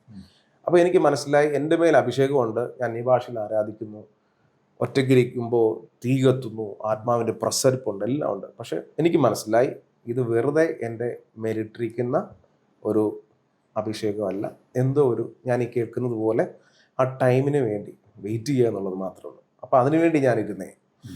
അപ്പം എന്തോ ഒരു ഉത്തരവാദിത്വം എൻ്റെ മേലുണ്ട്, എന്തോ ഒരു ദൗത്യമുണ്ട്. കീബോർഡും വർഷിപ്പും ഉണ്ടെങ്കിൽ പോലും അതിനപ്പുറം എന്തോ ഒന്ന് കർത്താവ് ആഗ്രഹിക്കുന്നുണ്ട്. അതിനുവേണ്ടി വർഷങ്ങൾ ഞാൻ കാത്തിരുന്നു. അപ്പോൾ ഞാൻ ബൈബിൾ വായിക്കുമ്പോൾ ഞാൻ ആ സമയത്തൊക്കെ ഞാൻ കർത്താവിനോട് പറയും, കർത്താവ് എനിക്ക് അങ്ങനെ ഒരു മിനിസ്ട്രി ഉണ്ടെങ്കിൽ എനിക്ക് സാക്ഷിയാകണം. സുവിശേഷങ്ങളൊക്കെ വായിക്കുമ്പോൾ അവസാനത്തെ കർത്താവിൻ്റെ പ്രധാനപ്പെട്ട വായ്മൊഴിയാണ്, നിങ്ങളുടെ ഭൂമിയുടെ അറ്റത്തോളം പോയി എൻ്റെ സാക്ഷിയാകണം, സകല ജാതികളെയും ശിഷ്യരാക്കിക്കൊള്ളണം. അപ്പം സാക്ഷി എന്നതിൻ്റെ അർത്ഥം ഞാൻ നേരെ കഴിഞ്ഞ വീഡിയോയിൽ പറഞ്ഞതുപോലെ ഓരോ വാക്കിൻ്റെ പുറകിൽ പോകുന്നതുകൊണ്ട് സ്ട്രെയിറ്റ് ആയിട്ട് വിശ്വസിക്കുന്ന ആളാണ്. സാക്ഷി എന്ന് പറയുന്നത് കണ്ടയാള്, കണ്ണുകൊണ്ട് കണ്ട, കൈകൾ കൊണ്ട് തൊട്ട, അല്ലെങ്കിൽ ലൈഫിൽ അനുഭവിച്ച ഒരു വ്യക്തിയാണ് സാക്ഷി എന്ന് പറയുന്നത്, വിറ്റ്നസ് എന്ന് പറയുന്നത്. അപ്പോൾ എൻ്റെ വ്യക്തിപരമായ കാര്യമാണേ, ഞാൻ ഈ മരിച്ചവരെ ഉയർക്കുന്നത് ഞാൻ നേരിട്ട് കണ്ടിട്ടില്ല. ഇല്ല, എൻ്റെ കണ്ണുകൊണ്ട്. ബൈബിളിലുണ്ട്. ലാസർ 4 ദിവസം മരിച്ച് 4 ദിവസം കല്ലറ വെച്ച് ജീർണിച്ച് നാറ്റം വമിച്ച് തുടങ്ങി. യേശു കർത്താവിൻ്റെ ഒറ്റ വാക്കിന്, അല്ലെങ്കിൽ ഒരു അഭിഷിക്തൻ്റെ ഒറ്റ വാക്കിനാൽ എഴുന്നേറ്റ് വരുന്ന ഒരു സംഭവം ഞാൻ കണ്ടിട്ടേ ഇല്ല. പച്ചവെള്ളം വീഞ്ഞാക്കുന്നു എന്ന് പറയുന്നു, കണ്ടിട്ടില്ല. അറ്റ്ലീസ്റ്റ് നാരങ്ങ വെള്ളം പോലും ആക്കി ഞാൻ കണ്ടിട്ടില്ല. ബൈബിൾ വീഞ്ഞാക്കി എന്ന് പറഞ്ഞാൽ, വീഞ്ഞിന്റെ പ്രത്യേക പ്രോസസ്സിംഗ് എന്ന് പറഞ്ഞാൽ വർഷങ്ങൾ പിടിക്കണം അതിൻ്റെ നല്ലൊരു വീര്യം വരാൻ. അതിൻ്റെ ക്വാളിറ്റി കൂട്ടണമെങ്കിൽ 30 വർഷം 40 വർഷം പിടിക്കണം. ഒറ്റ നിമിഷം കൊണ്ടാണ് ഈ പച്ചവെള്ളം 40 വർഷത്തിലേക്ക് പോകുന്നത്, വീര്യമായിട്ട് തിരിച്ചു വരുന്നത്. അപ്പോൾ 5 മിനിറ്റുള്ള നാരങ്ങ വെള്ളം പോലും ആകുന്നത് ഞാൻ കണ്ടിട്ടില്ല.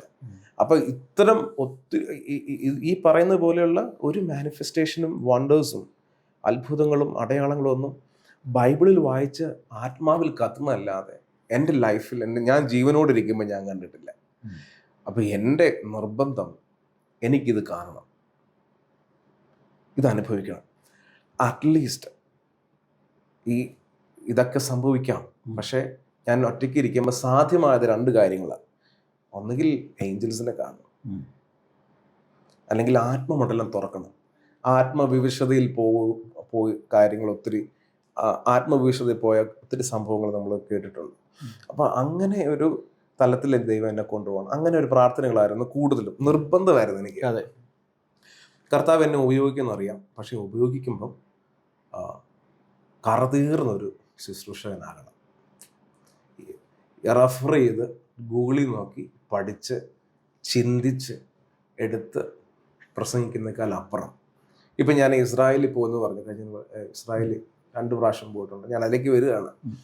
അപ്പം ഇസ്രായേലിൽ പോയപ്പോഴും മനസ്സിലായി, നമ്മൾ ബൈബിൾ വായിച്ച പല കാര്യങ്ങളും യാഥാർത്ഥ്യമാണ്. അവിടെ നമ്മൾ നേരിട്ട് കാണുക. അതിനു മുമ്പ് എൻ്റെ വിശ്വാസമായിരുന്നു ഉം. സ്ഥലം കറക്റ്റാണോ, ഉണ്ട്, എല്ലാം ഉണ്ട്. പക്ഷെ ഞാൻ അവിടെ ചെന്നിട്ട് തിരിച്ചു വന്ന് ബൈബിൾ വായിക്കുമ്പോഴാണ് അല്പം കൂടെ ക്ലാരിറ്റി. നമ്മൾ അത് എനിക്ക് കറക്റ്റ് പറയുന്നതിൻ്റെ ആശയം മനസ്സിലാവുന്നുണ്ട്. കാരണം നമ്മൾ അതുവരെ എല്ലാം ഇത് നമ്മുടെ അക്ഷരങ്ങളുടെ രൂപത്തിൽ നമ്മളിത് വായിച്ച് ഇമാജിനില്ല നമ്മളിത് കാണുന്നുണ്ട്. പക്ഷേ നമ്മളവിടെ ചെന്ന് കണ്ടു കഴിഞ്ഞപ്പോൾ പിന്നെ നമ്മളത് പറയുമ്പോൾ ഭയങ്കര ക്ലാരിറ്റിയാണ്. ഇപ്പൊ യെരുശലേമിനെ കുറിച്ച് നമ്മൾ സംസാരിച്ചാൽ നമുക്ക് അറിയാം എന്താണ് സ്ഥലങ്ങളെ കുറിച്ചും യേശു കർത്താവ് പോയ സ്ഥലങ്ങളെ കുറിച്ച് വ്യക്തം. ഇപ്പൊ യോർദാൻ നദിയെ കുറിച്ച് സംസാരിക്കുമ്പോൾ ഞാൻ 2 പ്രാവശ്യമാണ് ഇറങ്ങിയത്. ബെത്ലഹേം, യേശു ജനിച്ച സ്ഥലം എന്ന് കുറിച്ച്. ബെത്ലഹേമിൽ ഞാൻ രാത്രി പോയി ഷവർമ കഴിച്ചിട്ടുണ്ട്, സ്ട്രീറ്റിൽ പോയി. അപ്പൊ നമ്മൾ പോയ സ്ഥലത്തെ കുറിച്ചാണ് നമ്മൾ വായിക്കുന്നത്. യേശു കർത്താവ് ജനിച്ച ഒരു ചരിത്ര ഒരു പുരുഷനല്ല, ഒരു യാഥാർത്ഥ്യമാണ്. എന്നാൽ റെഫർ ചെയ്ത പഠന വിഷയമല്ല, ഇത് കഥയല്ല, കെട്ടുകഥയല്ല, യാഥാർത്ഥ്യമാണ്. അപ്പം അതിനുശേഷം ഞാൻ സ്റ്റേജിൽ കയറി പ്രസംഗിക്കുമ്പോഴൊക്കെ ഞാൻ പോയ സ്ഥലത്തെക്കുറിച്ച് ഞാൻ പ്രസംഗിക്കുന്നത്. ഇപ്പം തിരുവല്ല എന്ന് പറയുന്ന സ്ഥലം, കോട്ടയം എന്ന സ്ഥലം, അവിടുത്തെ ആൾക്കാരോട് നമ്മൾ സംസാരിക്കുമ്പോൾ പ്രസംഗിക്കുമ്പോഴും അവർക്ക് അവരുടെ ഓരോ ചെറിയ ചെറിയ ഡീറ്റെയിൽസ് വരെ അവർക്ക്. അതുപോലെ എനിക്ക് ആത്മമണ്ഡലത്തെക്കുറിച്ച് അധികമായിട്ട് ഇപ്പം കൃപായുഗമായി ഇപ്പോൾ എല്ലാം ഗ്ലോറി മാനിഫെസ്റ്റേഷൻ്റെ കാലഘട്ടമാണ്. കാരണം യേശു കർത്താവ് വരുന്നതിന് തൊട്ട് മുമ്പ് അപ്പോസ്തല പ്രവൃത്തിയിൽ നടന്ന പോലെ വലിയ വലിയ വീര്യപ്രവൃത്തികൾ അന്ത്യകാലത്ത് സംഭവിക്കും, ഉണർവുകൾ സംഭവിക്കാൻ പോവാണ്. അപ്പം ആ ഉണർവിൽ നിൽക്കണമെങ്കിൽ വ്യക്തമായ സാക്ഷികളാകണം. ഇപ്പം നമ്മുടെ ഓഡിയൻസ് അവര് എന്ത് പറയുന്നത്, വിദ്യാഭ്യാസം ഇല്ലാത്തവരല്ല, ജ്ഞാനമില്ലാത്തവരല്ല. നമ്മളൊരു സംഭവം പറയുമ്പം അതിനെക്കുറിച്ച് നമ്മളെക്കാൾ അറിവുള്ളവരാ കേട്ടുകൊണ്ടിരിക്കുന്നത്. പണ്ടൊക്കെ ആണെങ്കിൽ വിശ്വസിക്കും. അമ്മച്ചിമാരുടെ ലൈഫിനകത്ത് ഒരു സാധ്യതയില്ല. ഇപ്പം പണ്ട് മൊബൈലിനെ കുറിച്ചൊക്കെ പറയുമ്പോൾ അവർ ഭയങ്കര അത്ഭുതത്തോടെ നോക്കും. ഇപ്പം നമ്മൾ മൊബൈലിനെ കുറിച്ച് പറയുമ്പോൾ ഏത് മൊബൈൽ, ഏത് ചിപ്പ് സെറ്റ്, ഏത് ക്യാമറ ഉള്ളത്, അതിൻ്റെ ഫുൾ റാം, എല്ലാ ഡീറ്റെയിൽസും സ്പെക്കും എല്ലാം ഒരു കുഞ്ഞിന് പോലും അറിയാൻ പറ്റും. അതുകൊണ്ട് ടെക്നിക്കലി മാത്രമല്ല, ബൈബിൾ പരമായിട്ടും അറിവുകൾ ഭയങ്കരമാണ്. സാധ്യതകൾ അറിയാനുള്ള സാധ്യതകൾ ഒത്തിരി ടെക്നിക്കലി വളർന്നു കഴിഞ്ഞു. ഇപ്പം നമ്മൾ പരിജ്ഞാനത്തോടെ ദൈവത്തിൽ നിന്നല്ലാതെ പറഞ്ഞു കഴിഞ്ഞാൽ തിരിച്ച് ചോദ്യം ചോദിച്ചു കഴിഞ്ഞാൽ നമ്മൾ മുട്ടിപ്പോകും. അപ്പം അതുകൊണ്ട് ഇത് പ്രവാചകന്മാർക്ക് വേണ്ടി മാത്രം പറയുന്നതല്ല, ഇത് എല്ലാ ശുശ്രൂഷന്മാരെയും ബാധിക്കുന്ന വിഷയമാണ്. അതായത് ഈ പ്രസംഗകർ അവരുടെ മുമ്പിലിരിക്കുന്ന ആളുകളുടെ അറിവിനെ കുറിച്ച് ബോധ്യമുള്ളവരായിരിക്കണം. തീർച്ചയായിട്ടും. മാത്രമല്ല ഈ ബൈബിൾ പരമായ കാര്യങ്ങൾ പലതും പറയുമ്പോൾ അതിനകത്തൊരു ആക്യുറസി ഉണ്ടായിരിക്കണം. കാരണം അവര് ഒരാളൊന്ന് ഗൂഗിൾ ചെയ്ത് കഴിഞ്ഞാൽ കിട്ടാവുന്ന വിഷയം. ഇപ്പൊ ഗലീല കടലിന് പിന്നെ ഇത്ര അടി ആഴം ഉണ്ടെന്ന് പറഞ്ഞെന്ന് വിചാരിച്ചു. പ്രസംഗൻ പറഞ്ഞ പണ്ട് ആളുകൾ അതും കേട്ടേച്ചു പോകും. ഇന്ന് ആളുകൾ അത് കേട്ടേച്ചു പോകത്തില്ല. അന്നേരം അവിടെ ഇരുന്ന് അന്നേരം അത് അളക്കും. ആ സമയത്ത് ഓഡിയൻസിന് മുമ്പ് ചോദ്യം ചോദിച്ചു കഴിഞ്ഞാൽ നമ്മൾ സ്റ്റേജിൽ നിന്ന് വിറയ്ക്കും, വിയർത്തു പോകും. ഇപ്പോഴത്തെ ചോദ്യങ്ങളൊക്കെ നമുക്ക് പഠിച്ചില്ലെങ്കിൽ, ദൈവാത്മാവും കൂടെ ഇല്ലെങ്കിൽ നമ്മൾ അവിടെ നിന്ന് ഉത്തരം മുട്ടിപ്പോകും. അതുകൊണ്ട് 2 കാര്യങ്ങളായി ഇനിയിപ്പോൾ ശുശ്രൂഷ സംഭവിക്കുന്നത്. ലോകപരമായിട്ടുള്ള റെഫറൻസും റെഫർ ചെയ്യുകയും ബൈബിള് ശരിക്കും പഠിക്കുകയും മാത്രമല്ല ആത്മാവിൻ്റെ തലങ്ങളിൽ കയറുകയും ചെയ്താലും മാത്രമേ ഇനി കാലഘട്ടത്തിന് ശുശ്രൂഷ ചെയ്യാൻ പറ്റുള്ളൂ. എൻ്റെ ആഗ്രഹം അതാ, ആത്മതലങ്ങളിൽ കയറണം. ഞാൻ ബൈബിളിങ്ങനെ വായിച്ചു വരുമ്പോൾ മറുരൂപം അറിയും, ട്രാൻസ്ഫിഗറേഷൻ മൗണ്ടൻ ഈ 2 പ്രാവശ്യം പോയിട്ടുണ്ട്. പക്ഷെ ഇപ്പോഴും ആ ഒരു സാന്നിധ്യം അവിടെ ഉണ്ട്. ഒരു ആത്മമനുഷ്യന്റെ നിലയിൽ നോക്കിയാൽ, വ്യൂവിൽ നോക്കിക്കഴിഞ്ഞാൽ സാന്നിധ്യം അനുഭവിക്കാൻ പറ്റും. ഓക്കെ. അല്ല, ഈ പാർശ്വ വിശ്വസിക്കുന്നുണ്ടോ ഇപ്പൊ ആ സ്ഥലത്തിന് അങ്ങനെ ഒരു പ്രത്യേകത ഉണ്ടെന്ന്? ഞാൻ അനുഭവിച്ച കാര്യമാണ്. കാരണം ഞാൻ ആത്മാവിൽ ട്യൂൺ ചെയ്ത് നിൽക്കുന്ന സ്ഥലങ്ങളാണ്, സെൻസിറ്റീവായിട്ടുള്ള സെന്റിമെന്റൽ സ്ഥലങ്ങളെ ഞാൻ ഒത്തിരി ഇമ്പോർട്ടൻസ് കൊടുക്കും.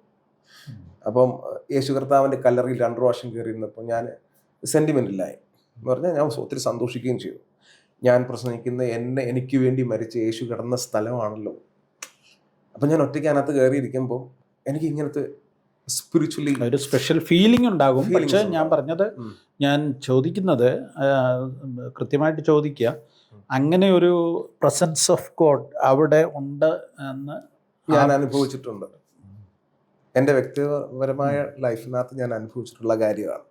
അപ്പം ഞാൻ ഇസ്രായേലിൻ്റെ കാര്യങ്ങൾ എൻകൗണ്ടറിനെ കുറിച്ച് സംസാരിക്കുമ്പോൾ തന്നെ എൻ്റെ അനുഭവങ്ങൾ ഇത് വെളിപ്പെടും. ഞാൻ സംസാരിച്ച് വരുമ്പോൾ അറിയാൻ പറ്റും. അപ്പോൾ എൻ്റെ ആഗ്രഹം ഇതുപോലുള്ള സാക്ഷിയാകുക എന്നുള്ളത്. അപ്പം നമ്മൾ നേരത്തെ പറഞ്ഞു വന്ന ഈ ബൈബിളിലെ സംഭവങ്ങള്, അത്ഭുതങ്ങള്, അതൊരു വചനത്തിന്റെ അകത്ത് നിൽക്കുന്ന കാര്യങ്ങൾ മാത്രമല്ല, അതിന് എനിക്ക് സാക്ഷിയാകണം. യെസ്, സാക്ഷിയാകണം. ഓക്കെ. അത്ഭുതങ്ങൾ മാത്രമല്ല, ഇപ്പം ഇസ്രായേലിൽ പോയെന്ന് പറഞ്ഞല്ലേ, അവിടുത്തെ കാര്യങ്ങളെല്ലാം ഇപ്പം ഞാൻ ആ കാര്യത്തിൽ സാക്ഷിയാണ്. നാട്ടിൽ വന്ന് പ്രസംഗിക്കുമ്പോൾ ഇസ്രായേലിൽ പോയിട്ടുണ്ട്. ഇപ്പം ചിലർ പറയാറുണ്ട്, എല്ലാവരും അല്ല, ചിലർ പറയാറുണ്ട്. ഇപ്പോൾ ചെറുപ്പക്കാരുടെ ഇടയിലും അങ്ങനെ ഒരു ചെറിയൊരു ട്രഡീഷനായിട്ട് വന്നു ചേർന്നൊരു സംഭവം കിടപ്പുണ്ട്. ഇങ്ങനെ പറയുന്നത്, ഞാൻ നിങ്ങളോടൊന്ന് ചെറിയൊരു ചിന്ത പ്രസംഗിക്കാം. പൊതുവിൽ പ്രസംഗം ഞാനും പറയാറുണ്ട്. അപ്പം ഒരു ചെറിയ ചിന്ത ഞാനും പറയാറുണ്ടായിരുന്നു. അപ്പം ഞാൻ എന്നോട് ചോദിച്ചു, എൻ്റെ ചിന്തയാണോ ദൈവത്തിൻ്റെ ഹാർട്ടാണോ ഞാൻ പ്രസംഗിക്കുന്നത്? അപ്പം നമ്മളെ ഇൻറ്റൻഷൻ ഇതാണ്, ചിന്തിക്കാൻ, നമ്മൾ ചിന്ത ഉളവാക്കാൻ ദൈവവചനത്തിലുള്ള ഒരു വേർഡ്, അതാണ് നമ്മൾ ഉദ്ദേശിക്കുന്നത്. പക്ഷെ ഞാൻ പറയുന്നത് സ്ട്രൈറ്റ് ആയിട്ട് വിശ്വസിക്കുന്നതുകൊണ്ട് ഞാൻ ആ വേർഡ് അങ്ങ് മാറ്റി, ചിന്ത മാറ്റി. കർത്താവ് നിങ്ങളോട് സംസാരിക്കാൻ എനിക്ക് തന്നിരിക്കുന്ന, എൻ്റെ കയ്യിൽ തന്നിരിക്കുന്ന ദൈവവചനത്തെ, ദൈവിക ആലോചനയെ കൈമാറുകയാണ്. അങ്ങനെയാക്കി, ബോധപൂർവം അങ്ങനെ ആക്കി. സംബോധനകളിൽ അല്പം കൂടെ ഓണർ കൊടുത്തു. അപ്പോൾ അതിനകത്ത് എൻ്റെ ചിന്തയല്ല, നിങ്ങളെ ചിന്തിപ്പിക്കാനുമല്ല, നിങ്ങൾ ദൈവവചനത്തിൻ്റെ മാനിഫെസ്റ്റേഷൻ അനുഭവിക്കേണ്ടവരാണ്. ബ്ലെസ്സിങ്സ്, അത്ഭുതങ്ങളെല്ലാം അനുഭവിക്കേണ്ടത്. അപ്പം ഞാൻ അങ്ങനെ ഓരോ മേഖലകളിലും ഞാൻ ക്ലാരിറ്റി വരുത്താൻ തുടങ്ങി. ഞാൻ ബൈബിൾ വായിച്ചു വന്നപ്പോൾ ട്രാൻസ്ഫിഗറേഷൻ മൗണ്ടൻ ഞാൻ അങ്ങനെ പറഞ്ഞു വന്നേ. അവിടെ ചെന്നപ്പോൾ ഞാൻ ബൈബിൾ വെച്ച് അവിടെ നിന്ന് വെച്ചിട്ടുള്ള യേശു കർത്താവ് സൂര്യനേക്കാൾ വെല്ലുന്ന ശോഭയോടെ മുഖം അതുപോലെ വെട്ടിത്തിളങ്ങി, ലോകത്തിൽ ആർക്കും അലക്കി വെളുപ്പിക്കാൻ കഴിയാത്ത നിലയിൽ വെണ്മയുള്ള വസ്ത്രമായി മാറി. ആ സമയത്ത് മോശയും ഏലിയാവും പ്രത്യക്ഷപ്പെട്ടു.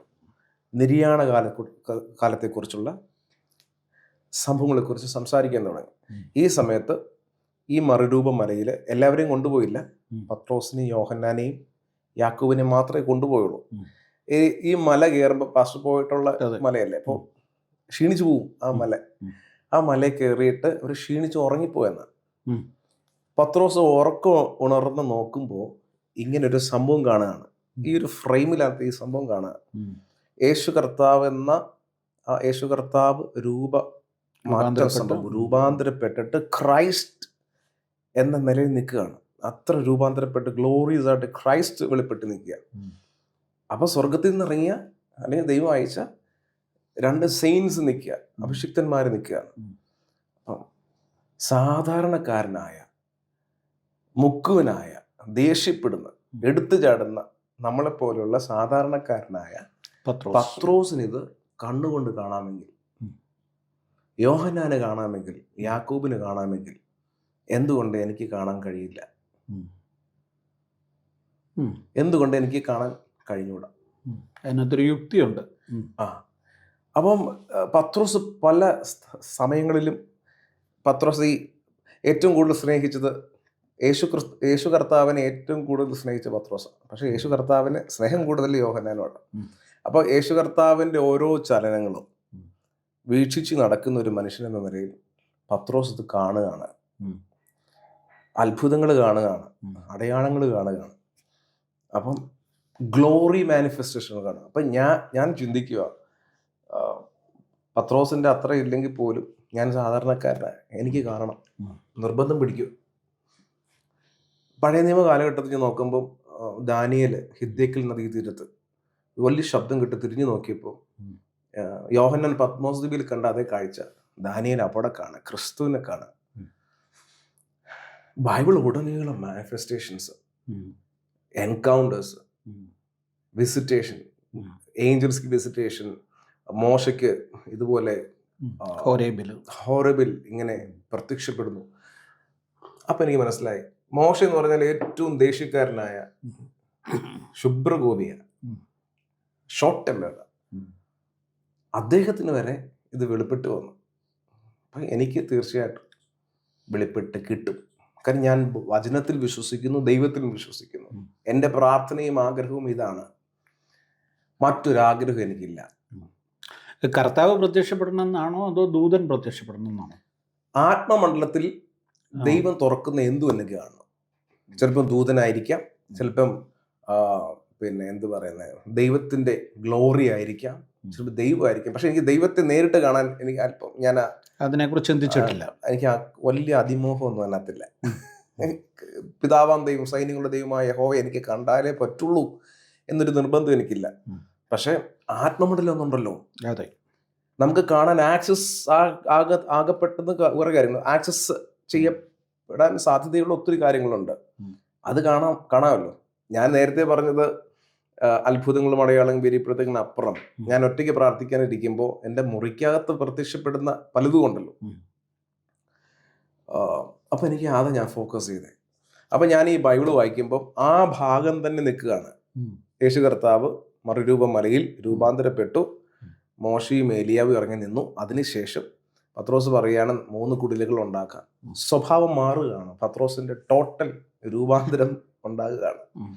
എനിക്കെന്ത് കിട്ടുമെന്ന് ചോദിച്ചുകൊണ്ടിരുന്ന പത്രോസ് നിനക്കും അങ്ങനെ ഒരു രൂപാന്തരത്തിലേക്ക് വരികയാണ്. കുടിലുണ്ടാക്കാന്ന് പറയുന്നത് എനിക്കല്ല, അപ്പം പത്രോസ് അവിടെ രൂപാന്തരപ്പെടുകയാണ്. പത്രോസിന്റെ സ്വഭാവത്തിലൊരു ശരിക്കും പത്രോസിന് അതൊരു മറുരൂപമലയായി.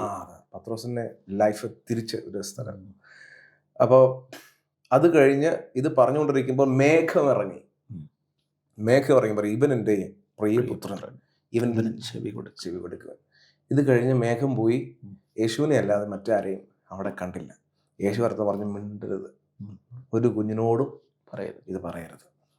മറിയ ഹൃദയത്തിൽ സംഗ്രഹിച്ചതുപോലെ പത്രോസും ഹൃദയത്തിൽ. അപ്പം ഞാൻ മനസ്സിലാക്കി, ആ ഒരൊറ്റ സംഭവം കൊണ്ട് പല മേഖലകളാണ് തുറന്നത്. ക്രിസ്തുവിനെ കണ്ടു.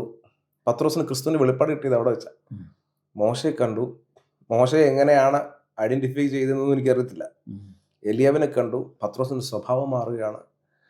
സ്വർഗത്തിൽ നിന്ന് മേഘം ഇറങ്ങുകയാണ്. അപ്പോൾ 2 കാര്യങ്ങൾ. കർത്താവെ, ദൂതനെ കാണാം, ഇവർക്ക് കാണാമെങ്കിൽ എനിക്ക് കാണാം. അതെ, ആത്മോടരത്തിലുള്ള സകല ജീവികളും കാണാം, ജീവനോടെ ഇരിക്കുന്നത്. മേഘം കാണാം, ഷെക്കേന കാണാം. ഈ ദൂതന്മാർ 2 കൊണ്ട് മുഖം മൂടി, 2 കൊണ്ട് കാൽ മൂടി, 2 കൊണ്ട് പറന്നുകൊണ്ട് യഹോവ പരിശുദ്ധൻ പരിശുദ്ധൻ സർവ്വഭൂമിയിലും മഹത്വം നിറഞ്ഞിരിക്കുന്നു പറഞ്ഞ ഉമ്മരപ്പടികളുടെ അടിസ്ഥാനം കുലുങ്ങി ആലയം പുക കൊണ്ട് നിറഞ്ഞ ആ പുക എനിക്ക് കാണണം. ദേവാലയത്തിൽ പുക കൊണ്ട് നിറയുവാണെങ്കിൽ കാണും. പക്ഷെ ഇപ്പം അസാധാരണമാകുന്ന വർഷിപ്പ് നടക്കുമ്പോഴും ഇതെല്ലാം ഞാൻ ശ്രദ്ധിക്കും. പുക വരുന്നുണ്ടോ, ഗ്ലോറി മാനിഫെസ്റ്റേഷൻ നടക്കുന്നുണ്ടോ, എൻ്റെ കണ്ണുകൊണ്ട് കാണണം. അപ്പം ഞാൻ ശുശ്രൂഷിക്കുമ്പോഴും കീബോർഡ് പ്ലേ ചെയ്യുമ്പോഴും വർഷിപ്പ് ലീഡ് ചെയ്യുമ്പോഴൊക്കെ എൻ്റെ ശ്രദ്ധ ഇതാണ്, എനിക്ക് ഇന്നല്ലെങ്കിൽ നാളെ കാണാം, അല്ലെങ്കിൽ ഇന്ന് മീറ്റിംഗ് കഴിയുന്ന, എനിക്ക് സഭാരാധന കഴിയുന്നതിന് മുമ്പ് എനിക്ക് ഷെക്കേന ഇറങ്ങി നിൽക്കുന്ന കാണാം. ഇങ്ങനെ ഈ ആഗ്രഹത്തോടെ എത്ര കാലം മുന്നോട്ട് പോയി? 8 വർഷം. 8 വർഷം. ഒരു ഒരു ഒരു സിമ്പിൾ കാര്യം പോലും കാണുന്നില്ല, ഒന്നുമില്ല, നത്തിങ്, ഒരു ശബ്ദവും കേൾക്കുന്നില്ല, ഒരു കാഴ്ച. ഇതിനിടയ്ക്ക് ചെറിയ ചെറിയ മാനിഫെസ്റ്റേഷൻസ് ഒക്കെ ഉണ്ടായിട്ടുണ്ട്. പക്ഷെ എനിക്ക് ഇത് ക്ലിയർ അല്ല, ഇത് തന്നെയാണ് എന്ന് പറയാൻ പറ്റത്തില്ല. ഞാൻ നോക്കുന്ന വ്യൂ വേറെയാണ്. ആ സമയത്ത് കർത്താവ് എന്നെ മോഡിഫൈ ചെയ്യുന്നുണ്ട്, അഴിക്കുന്നുണ്ട്, എന്ത് പറയുന്നത്, ഷാർപ്പാക്കുന്നുണ്ട്, ചെത്തുന്നുണ്ട്, ഉരുക്കുന്നുണ്ട്. ഇതെല്ലാം സംഭവിക്കുന്നതോടൊപ്പം തന്നെ എനിക്ക് ഇതാണ് കണ്ട് ബൈബിളിൽ വായിച്ചിരിക്കുന്ന കാര്യങ്ങളാണ്, സംഭവിക്കാൻ സാധ്യതയുള്ള കാര്യങ്ങളാണ്. അപ്പോൾ അന്ന് സംഭവിച്ചിട്ടുണ്ടെങ്കിൽ ഇന്ന് സംഭവിക്കണം. യേശു കർത്താവ് അവരുടെ കൂടെയായിരുന്നു, ആ ക്രൈസ്റ്റ് അവരുടെ കൂടെയായിരുന്നു. പക്ഷെ ഇപ്പോൾ എൻ്റെ അകത്താണ്, അവരെക്കാൾ സാധ്യത എനിക്കാണ്. അപ്പം എനിക്ക് ആ ക്രൈസ്റ്റിൻ്റെ റെവലേഷൻ ഇങ്ങനെ കിട്ടിക്കൊണ്ടിരിക്കുമ്പോൾ എനിക്ക് സാധ്യതകളുടെ ആ ഹോപ്പ് വർദ്ധിച്ചുകൊണ്ടിരിക്കുക. കാണാൻ കഴിയും, ഇന്ന് കാണും. ഞാൻ വണ്ടി ഓടിച്ചുകൊണ്ടിരിക്കുമ്പോഴൊക്കെ ഞാൻ റോഡ് സൈഡിലൊക്കെ നോക്കും, ദൂതന്മാർ നിൽക്കുന്നുണ്ട്. എൻ്റെ വാഹനത്തിനകത്ത് പെരുമാറ്റങ്ങൾ കേൾക്കുന്നുണ്ടോ, ശബ്ദം കേൾക്കുന്നുണ്ടോ. ഒത്തിരി അഭിഷിക്തന്മാർ പറയുന്നത് കേട്ടിട്ടുണ്ട് ഞാൻ. അവർ വാഹനം ഓടിച്ചുകൊണ്ടിരിക്കുമ്പോൾ അടുത്ത സീറ്റിൽ കർത്താവ് ഇരുന്നു, ദൂതന്മാർ അവരുടെ കൂടെ നിൽക്കുന്നു. പിന്നെ അവരുടെ മുന്നിൽ വാഹനത്തിന്റെ മുമ്പിൽ എസ്കോർട്ട് പോയി എന്നൊക്കെ പറയുമ്പോൾ എൻ്റെ ആഗ്രഹം വർദ്ധിക്കുക. അപ്പോൾ എനിക്ക് സാധ്യതകളുടെ ഒരു വലിയ കലവറ തുറക്കുകയാണ്. ഞാൻ പ്രാർത്ഥന തുടങ്ങി, മൂർച്ച വർദ്ധിപ്പിച്ചു. അങ്ങനെ ഇരിക്കുമ്പോഴാണ് ഞാൻ ഇസ്രായേലിൽ പോകുന്നത്. 2017 പോവുക. 2 വർഷം പോയി. ഞാൻ 2017 പോയി, 2018 പോയി. അപ്പം ഞാൻ ഇനി പറയാൻ പോകുന്ന കാര്യങ്ങൾ ഒരിക്കലും ഞാൻ ഓപ്പണിൽ പബ്ലിക്കിൽ പറയാൻ ആഗ്രഹിക്കാത്ത കാര്യമാണ്. എനിക്കൊരു ആത്മഭാരമുണ്ട്. അടുത്തൊരു ചെറുപ്പക്കാർ വന്നുകൊണ്ടിരിക്കുക, അടുത്തൊരു തലമുറ വന്നുകൊണ്ടിരിക്കുക. അവർ മിസ്ലീഡ് ചെയ്യപ്പെടരുത്. ഇപ്പോൾ അവരുടെ ചിന്തയെന്ന് പറഞ്ഞാൽ സ്റ്റേജ്, മൈക്ക്, ലൈറ്റ്, സ്പീക്കേഴ്സ്, വലിയ പോസ്റ്ററുകൾ, ഇതാണ് അവരുടെ. എല്ലാവരുടെയും അല്ല, ചിലതൊക്കെ കാണുമ്പോൾ നമുക്ക് ഭയങ്കര സങ്കടം തോന്നും. അതെ, അവരുടെ ഇൻറ്റൻഷൻ അതാണ്. ഇതെല്ലാം എൻ്റെ മിനിസ്ട്രി തുടങ്ങുന്ന ഒരു വളരെ രസകരമായ കാര്യം, അത് പിന്നെ ഞാൻ പറയാം. എൻ്റെ മിനിസ്ട്രി തുടങ്ങിയത് അടുക്കളയില്ല, ചർച്ചിൻ്റെ അടുക്കളയില്ല. അത് പറഞ്ഞിട്ട് പോയാൽ എൻ്റെ മിനിസ്ട്രി സ്റ്റാർട്ട് ചെയ്ത് പ്രാർത്ഥിച്ചെന്നെ ഏൽപ്പിച്ചിരിക്കുന്നത് ചിരട്ട കത്തിക്കാൻ. ആദ്യം പ്രാർത്ഥിച്ചെന്നെ ഏൽപ്പിക്കുന്നത്. ഒന്നുകൂടെ വ്യക്തമാക്കിക്ക്. ചിരട്ട കത്തിച്ച് ശുശ്രൂഷ കൈമാറിട്ട് ആദ്യം ഒന്നുകൂടെ പറ. അത് കൃത്യമായിട്ട് ഞാൻ പറയാം, മനുഷ്യൻ കൺഫ്യൂസ്ഡ് ആകും. ഗുഡ് ന്യൂസ് ഇന്ത്യ മിഷൻ ചർച്ച എൻ്റെ അങ്കിളിൻ്റെ ചർച്ച. ചെറുപ്പകാലത്തിലെ അങ്കിള് ചർച്ച് മിനിസ്റ്റർ നടത്തുക. അപ്പം ഞാൻ ആ ചർച്ചിൻ്റെ ആദ്യത്തെ ശുശ്രൂഷ കൈമാറിയത്, പ്രാർത്ഥിച്ചേൽപ്പിച്ചത് അടുക്കളയിൽ ശുശ്രൂഷിക്കാൻ. ആർക്കും അറിയത്തില്ല.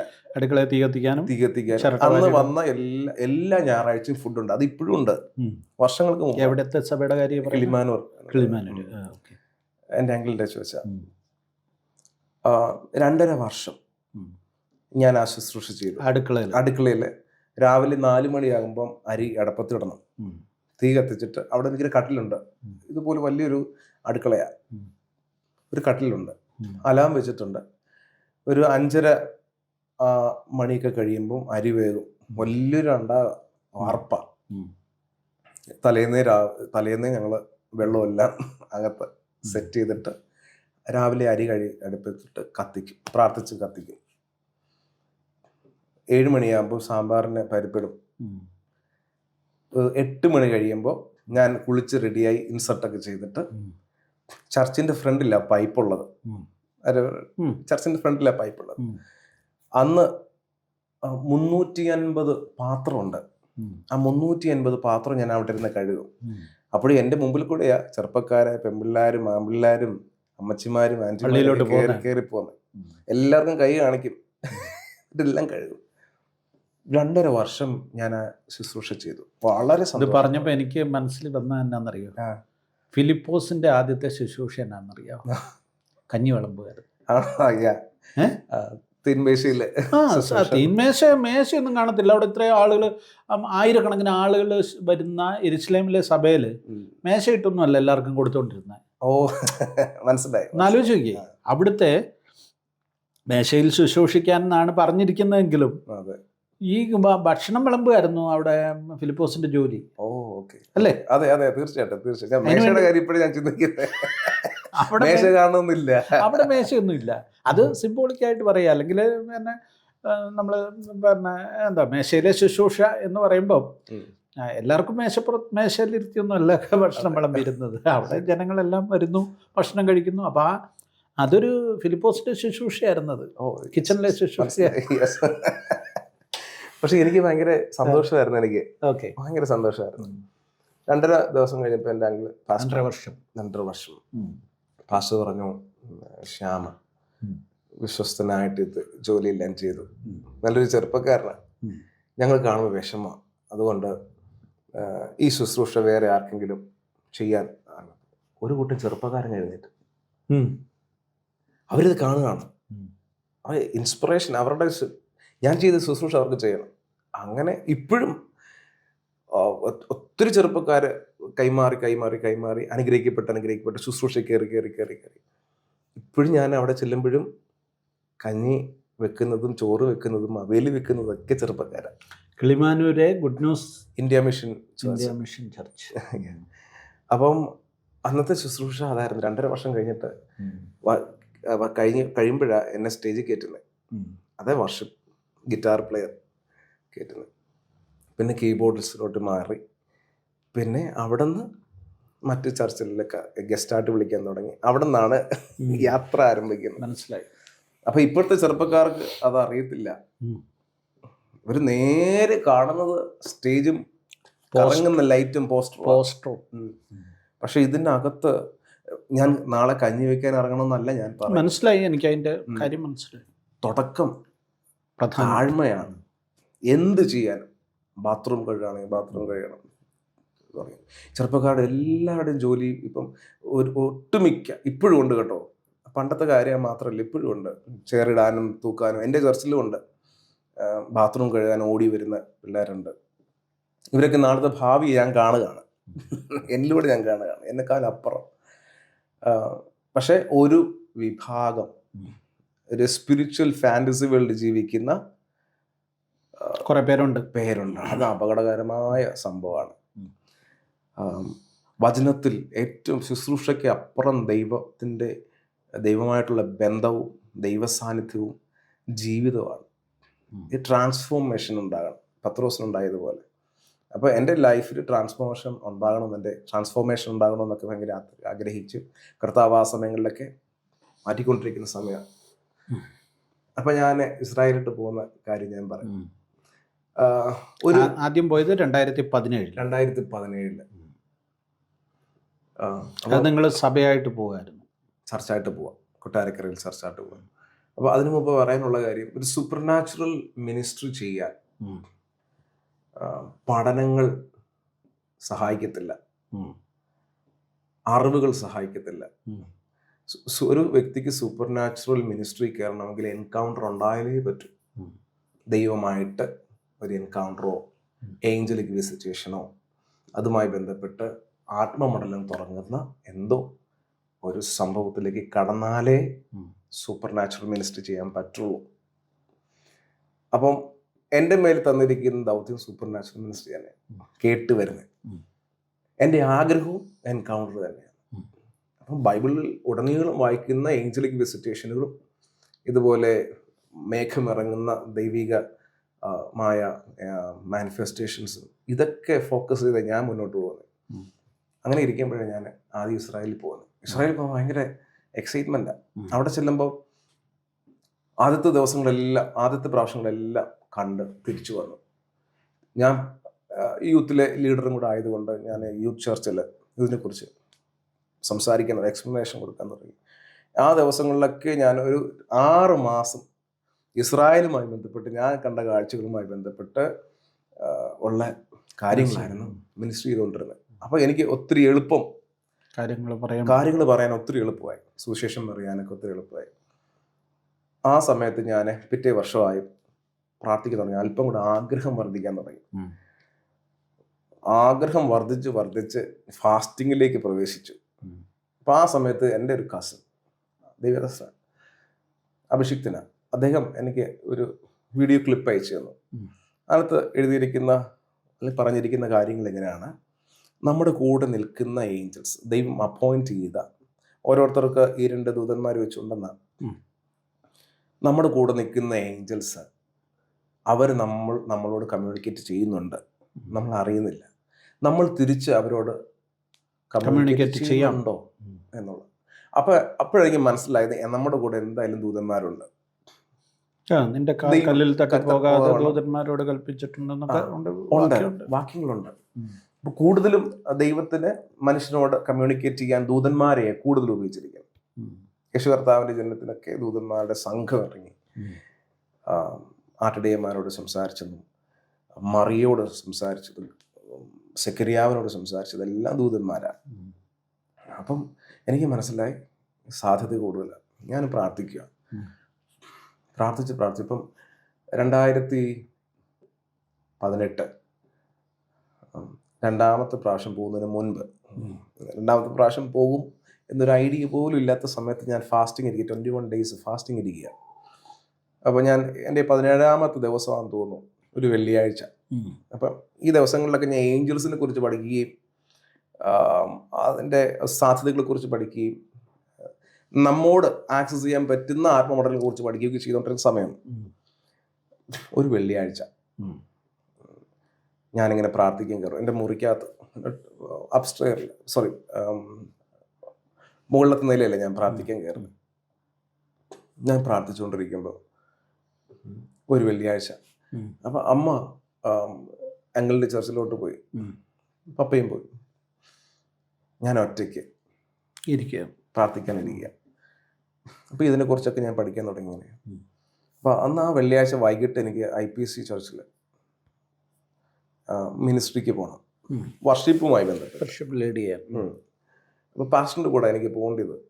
അപ്പം അമ്മയോട് നേരത്തെ ഇൻഫോം ചെയ്തിട്ടുണ്ട് ഞാൻ വൈകിട്ട് പോകും, അമ്മ വരുന്ന. അമ്മയുടെ പ്രത്യേകത എന്ന് പറഞ്ഞു കഴിഞ്ഞാൽ ചർച്ചിൽ പോയി കഴിഞ്ഞാൽ എല്ലാവരെയും വിട്ടിട്ടേ വരത്തുള്ളൂ. പുറത്ത് ഭൂകമ്പം ഉണ്ടോ എന്ന് പറഞ്ഞാലും ഇറങ്ങി വരത്തില്ല, അലക്ഷ്യമായിട്ടിരിക്കത്തില്ല, ഒരു കാര്യത്തിനും പുറത്തിറങ്ങത്തില്ല. ദൈവസഭ ദൈവ സാന്നിധ്യത്തോട് ഭയങ്കരമായിട്ട് ഓണർ ചെയ്യുന്ന, ഗൗരവം കാണിക്കുന്ന ഒരു 24 hours പ്രാർത്ഥനയില്ല. നമ്മളിപ്പോൾ സംസാരിച്ചുകൊണ്ടിരിക്കുമ്പോഴും പ്രാർത്ഥനയില്ല. അപ്പം ആ സമയം ഞാൻ ജനിച്ച ശേഷം കണ്ടിട്ടേ ഇല്ല ഇങ്ങനെ ചർച്ചയിൽ നിന്ന് ഇറങ്ങി പോകുന്നത്. നമ്മൾ ഇറങ്ങിപ്പോയാൽ പോലും തിരിച്ചു വരുമ്പോൾ അടി ഉറപ്പാ ചെറുപ്പകാലത്ത്. അപ്പോൾ അങ്ങനെ ഒരു മാതൃകയുണ്ട്. ഞാൻ പ്രാർത്ഥിച്ചുകൊണ്ടിരിക്കുമ്പോൾ ഞാൻ ഈ ദൂതനെ വിളിച്ചു, കമ്മ്യൂണിക്കേറ്റ് ചെയ്യണമല്ലോ. അപ്പോൾ അതിന് ചെറിയ കാറാണ് എനിക്ക്, ഇയോണിൻ്റെ ചെറിയൊരു കാറ് ദൈവം തന്നതാ. പക്ഷെ അന്ന് എനിക്ക് ഈ കൊട്ടാരക്കര വരെ പോകാനുള്ള ഫ്യൂലില്ല വണ്ടിക്കകത്ത്. കിളിമാനൂർ കൊട്ടാരക്കര വരെ പോകണം. അപ്പം അന്ന് 350 രൂപ മതി പോയിട്ട് വരാന്, പെട്രോളിന് വില കുറവാണ് ആ സമയത്ത്. അപ്പം ഞാൻ ദൂതനോട് പറഞ്ഞു, എൻ്റെ കൂടെ നിൽക്കുന്ന ദൂതനോട് ഞാനിങ്ങനെ ആവശ്യപ്പെടുന്നു, എനിക്ക് ഇന്ന് കൊട്ടാരക്കര വരെ പോയിട്ട് തിരിച്ചു വരാനുള്ള ഫ്യൂവലിൻ്റെ പൈസ കൊണ്ടുതരണം. ഞാൻ ചോദിച്ചത് 500 രൂപയാണ്. 500 രൂപ. ഞാനിങ്ങനെ പ്രാർത്ഥിച്ചിട്ട് ദൂതനെ വിട്ടു. പ്രാർത്ഥിച്ച് ദൂതനോട് പറയുകയാണ്. ഞാൻ പ്രാർത്ഥിച്ചിട്ട് ഞാൻ ദൂതനോട് പറയുകയാണ്. പ്രാർത്ഥനയല്ല, ദൂതനോട് നേരിട്ട് പറയുകയാണ്. അപ്പൊ ദൂതനെ നമ്മൾ കണ്ടിട്ടൊന്നുമില്ല, ഒന്നുമില്ല. ഇൻ ഫെയ്ത്ത് നമ്മൾ വിശ്വാസത്താൽ എൻ്റെ അടുത്ത് ദൂതൻ ഉണ്ടെന്നുള്ള ഉറപ്പിൽ അങ്ങ് പറയുക. ഉറപ്പാ, എനിക്ക് എൻ്റെ കൂടെ ദൂതനുണ്ട്, ദൈവം എന്നെ അപ്പോയിന്റ് ചെയ്തിരിക്കുക, എൻ്റെ കൂടെ നിൽക്കാൻ അപ്പോയിന്റ് ചെയ്തിരിക്കുന്ന ദൂതൻ എൻ്റെ കൂടെ ഉണ്ടെന്ന് ഉറപ്പാ. ഞാൻ അവരോട് കമ്മ്യൂണിക്കേറ്റ് ചെയ്യാൻ ശ്രമിക്കുക. അപ്പൊ ഇങ്ങോട്ടൊന്നും കേൾക്കുന്നില്ല, കാണുന്നുമില്ല. നമ്മൾ വിശ്വസിച്ചിട്ട് ഞാനിങ്ങനെ പറയാം, എൻ്റെ കൂടെ നിൽക്കുന്ന ദൂതനോട് ഞാനിങ്ങനെ ആവശ്യപ്പെടുന്നു, എനിക്ക് ഫ്യൂൽ അടിക്കാനുള്ള പൈസ കൊണ്ടുവരണം, 500 രൂപ കൊണ്ടു തരണം. 350 മതി, 500 ചോദിക്കും. 500 രൂപ ഞാൻ ഒരു ഫിഗർ ഇട്ടങ്ങ് കൊടുത്തു. ഞാൻ പ്രാർത്ഥിച്ച് ഞാൻ ആ വിഷയം വിട്ടു. ഇത് രാവിലെ ഒരു 11 മണി സമയങ്ങളിലാണ്. ഞാൻ 11:30 ആയി താഴെ ഇറങ്ങി വന്നിട്ട് വെള്ളമൊക്കെ കുടിച്ചിട്ട് ഇങ്ങനെ പുറത്തിറങ്ങിയിരിക്കുക. ഞാൻ മുറ്റത്ത് സ്വിച്ച് ഔട്ട് ഇരിക്കുക. ദൂതൻ വരും. എനിക്ക് ലിറ്ററലി ദൂതൻ ഫിസിക്കലി വരുന്നല്ല എൻ്റെ ചിന്ത. കാക്കയോ പൂച്ചയോ കൊണ്ടിട്ട് ഏലിയാവിന് കാക്ക അപ്പം കൊണ്ട് കൊടുത്ത കഥയുണ്ടല്ലോ, ബൈബിളിലെ കാര്യങ്ങൾ മാത്രമേ എൻ്റെ അകത്തുള്ളൂ. അപ്പൊ സാധ്യത, എൻ്റെ ചിന്തയിലെ സാധ്യതകൾ, ഒരു 500 രൂപ നോട്ട് ഒരു കാക്ക കൊത്തി കൊണ്ടുവന്ന് തരണം, ഫ്രണ്ട് ഇടുക, അല്ലെങ്കിൽ പൂച്ച ഇങ്ങനെ കൊണ്ടിടുക. അപ്പൊ ഞാൻ കുറേ നേരം നോക്കി, 10-15 മിനിറ്റ് നോക്കിയിട്ട് കാക്ക വന്നോ? കാക്കയും വന്നില്ല, പൂച്ചയും വന്നില്ല. ഞാൻ തിരിച്ച്, നിരാശയൊന്നുമില്ല കേട്ടോ. ആദ്യമായിട്ടുള്ളൊരു സംഭവം ആയതുകൊണ്ട് ഞാൻ തിരിച്ചു കയറിപ്പോയി. ഒരു 12:30 മണി കഴിഞ്ഞ് റൂമിനകത്തൊരു മുട്ട് കേൾക്കുന്നു. തുറന്നു നോക്കിയപ്പോൾ അമ്മ നിൽക്കുകയാണ്. അപ്പൊ എന്നോട് ചോദിച്ചു, നീ ഇന്ന് മീറ്റിങ്ങിന് പോകുന്നുണ്ടോന്ന് ചോദിച്ചു. ഞാൻ പറഞ്ഞു ഉണ്ട്. എത്ര മണിക്കാണ്? ഞാൻ പറഞ്ഞ വൈകുന്നേരം പോയാൽ മതി, രാത്രി 6 മണിയാകുമ്പോൾ ചെന്നാൽ മതി. അങ്ങനെ പറഞ്ഞു. നീ എങ്ങനെ പോകുന്നേ? ഞാൻ ബസ്സിനാണ് പോകുന്നത്. ഞാൻ ബസ്സിന് പോകണ്ട, രാത്രിയിൽ നീ ബസ് സ്റ്റാൻഡിൽ ഇറങ്ങി നടന്ന് ഇവിടെ വരണ്ട, നല്ലതല്ല രാത്രിയിൽ ഒറ്റയ്ക്ക്, നീ കാറിൽ പോയാൽ മതി പറഞ്ഞു. 500 രൂപ എടുത്ത് കൈ തരുക. അമ്മ കൊണ്ടുവന്ന് 500 രൂപ തരിക. അമ്മ പള്ളിയിൽ പോയിട്ട് വന്നാ? അമ്മ ചർച്ചിൽ പോയതാ, വരാൻ സമയമായില്ല, ഈവനിങ് ആവും അമ്മ വരുമ്പോൾ. അമ്മ പറഞ്ഞു ഗേറ്റ് അടയ്ക്കാൻ പറഞ്ഞിട്ട് താഴെ എന്നെ വിളിച്ചോണ്ട് താഴോട്ട് പോവാ. ഞാൻ അമ്മയോട് ചോദിച്ചേ, ഞാൻ ജനിച്ച ശേഷം ഇതുവരെയ്ക്കും ഞാൻ കണ്ടിട്ടില്ല അമ്മ ചർച്ച ചെയ്യുന്ന ആരാധനയുടെ ഇടയിൽ ഇറങ്ങി വരുന്നത്. എന്ത് പറ്റിയെന്ന് ചോദിച്ചു. അപ്പോൾ പറഞ്ഞു അമ്മ ഇങ്ങനെ പറഞ്ഞിട്ട് പോകുന്നത്, ഞാൻ ആരാധിച്ചു കൊണ്ടിരിക്കുമ്പോൾ ഒരു മനുഷ്യൻ്റെ ശബ്ദം കേൾക്കുക, ഇപ്പോൾ അവൻ 500 രൂപ കൊണ്ടു കൊടുക്കണം. അങ്ങനെ ചർച്ചിൽ രാജു എന്ന് പറയുന്ന ഒരു ഓട്ടോറിക്ഷ ഡ്രൈവറുണ്ട്. അദ്ദേഹത്തെയും വിളിച്ച് ഓട്ടോറിക്ഷ എടുത്തിട്ട് വീട്ടിൽ വന്നിട്ട് തന്നിട്ട് തിരിച്ചു പോവാം. അപ്പോൾ എനിക്ക് മനസ്സിലായി ഇത് സംഭവം കൊള്ളാം. ദൂതൻ പണി പറ്റിച്ചു. ദൂതനെ വീട്ടിൽ നമുക്ക് പൈസ വരുത്താമല്ലോ എന്നൊരു. അപ്പൊ ഞാൻ ആദ്യത്തെ എക്സ്പീരിയൻസാ. എനിക്ക് മനസ്സിലായി സംഭവം ഓപ്പണായി, സാധ്യതകൾ ഓപ്പണായി. കാരണം നമ്മുടെ പ്രാർത്ഥനകളൊക്കെ ഇപ്പോഴും യാചിച്ചുകൊണ്ടിരിക്കുന്ന സംഭവം നമ്മൾ ഒരിക്കലും കൽപ്പിക്കുന്നില്ല. വരുത്തുന്ന കർത്താവ് പറഞ്ഞവർ കടുകുമണിയോളം വിശ്വാസം ഉണ്ടെങ്കിൽ ഈ മലയോട് കൽപ്പിക്കാനാണ് പറഞ്ഞത്, പ്രാർത്ഥിക്കാനല്ല പറഞ്ഞത്. പറയുക വീഴും. യേശു കർത്താവ് പറഞ്ഞപ്പോൾ നമ്മൾ ഒരിക്കലും അങ്ങനെ എക്സസൈസ് ചെയ്യുന്നില്ല, ഇതെല്ലാം എക്സസൈസാണ്, പ്രാക്ടീസ് ചെയ്യണം, സ്പിരിച്വൽ പ്രാക്ടീസ്. ഞാനിതിങ്ങനെ പരീക്ഷിച്ച് നോക്കിയത് ആക്ച്വലി സംഭവം വിജയിച്ചു എന്ന് വേണം പറയാൻ. വളരെ തമാശയോടെയാണ് ഞാൻ നിങ്ങൾ കേൾക്കുന്നെങ്കിൽ പോലും എൻ്റെ ലൈഫിലെ എക്സ്പീരിയൻസ് എന്ന് പറഞ്ഞാൽ ജീവനുള്ള എക്സ്പീരിയൻസാണ്, അനുഭവങ്ങളെല്ലാം ചേർന്നു. ഞാൻ ഇതൊന്നും ആരും പുറത്ത് പറയത്തില്ല, പറഞ്ഞാൽ വിശ്വസിക്കണമെന്ന് ആളുകൾ വിശ്വസിക്കണമെന്നില്ല. എൻ്റെ വ്യക്തിപരമായ അനുഭവം എന്ന് പറഞ്ഞാൽ അത്ര വലിയ ജീവനുള്ള അനുഭവങ്ങളാണ്. ഇപ്പം പാസ്റ്ററിൻ്റെ അനുഭവങ്ങളാണ്, ജീവനുള്ള അനുഭവങ്ങളാണ്. ഇപ്പം ഞാൻ പറഞ്ഞുകൊണ്ടിരിക്കുമ്പോൾ എല്ലാവർക്കും ഡൈജസ്റ്റ് ആകണമെന്നില്ല, പക്ഷേ ഡൈജസ്റ്റ് ആയാലും ഇല്ലെങ്കിലും എൻ്റെ അനുഭവങ്ങളാണ്. എൻ്റെ അമ്മയോട് ചോദിച്ചു കഴിഞ്ഞാൽ അമ്മ ആ സാക്ഷ്യം ഇപ്പോഴും പറയും. ഞാൻ അങ്ങനെ ഇരിക്കുമ്പോൾ പിറ്റേന്ന് ഞാനായിരിക്കുന്ന ചർച്ചിൽ നിന്ന് അഡ്മിനിസ്ട്രേഷൻ ഇരിക്കുന്ന പാസ്റ്ററിനെ വിളിക്കുക, അസിസ്റ്റന്റ് പാസ്റ്റർ. പക്ഷെ അമ്മ ഈ പ്രാവശ്യം ഇസ്രായേലിൽ പോകുന്നുണ്ട്, ഗെറ്റ് റെഡി എന്ന് പറഞ്ഞു. നമുക്ക് സന്തോഷം തോന്നി. കാര്യം ഞാൻ അതായത് ടിനു പാസ്റ്റർ ചർച്ചിൽ. അതെ കൊട്ടാരക്കര ജീസസ് അലൈവ്. അതെ. അപ്പോൾ അദ്ദേഹം എന്നെ വിളിച്ചിട്ട് സംസാരിക്കുമ്പോൾ, അപ്പോൾ ആ കാലഘട്ടത്തിൽ പിന്നെ ശ്യാം അവിടെ പിന്നെ അതാ ഞാൻ പറയുന്നത് മ്യൂസിക് മിനിസ്ട്രി. അതാ ഞാനും പറഞ്ഞ IPC കൺവെൻഷന് പാസ്റ്ററിന്റെ കൂടെ പോകാനുള്ളതാണ്. അതിനുവേണ്ടി ഞാൻ ഈ പൈസ ദൂതനെ വിട്ടത്. മനസ്സിലായി. ഞാൻ പൈസ ആരോടും ചോദിച്ച് മേടിക്കുന്ന സ്വഭാവമില്ല. ചോദിച്ചാൽ കിട്ടും. പപ്പയോട് ചോദിച്ചാലും അമ്മയോട് ചോദിച്ചാലും ഒരാഴ്ച ഫുൾ ടാങ്ക് അടിച്ചു തരാനുള്ള പൈസ പറഞ്ഞിട്ടുണ്ട്. പക്ഷെ ഞാൻ ചോദിക്കത്തില്ല. ഒന്നാമത് ഞാൻ പ്രാർത്ഥനയിലും കൂടെ ഇരിക്കുന്നതുകൊണ്ട്.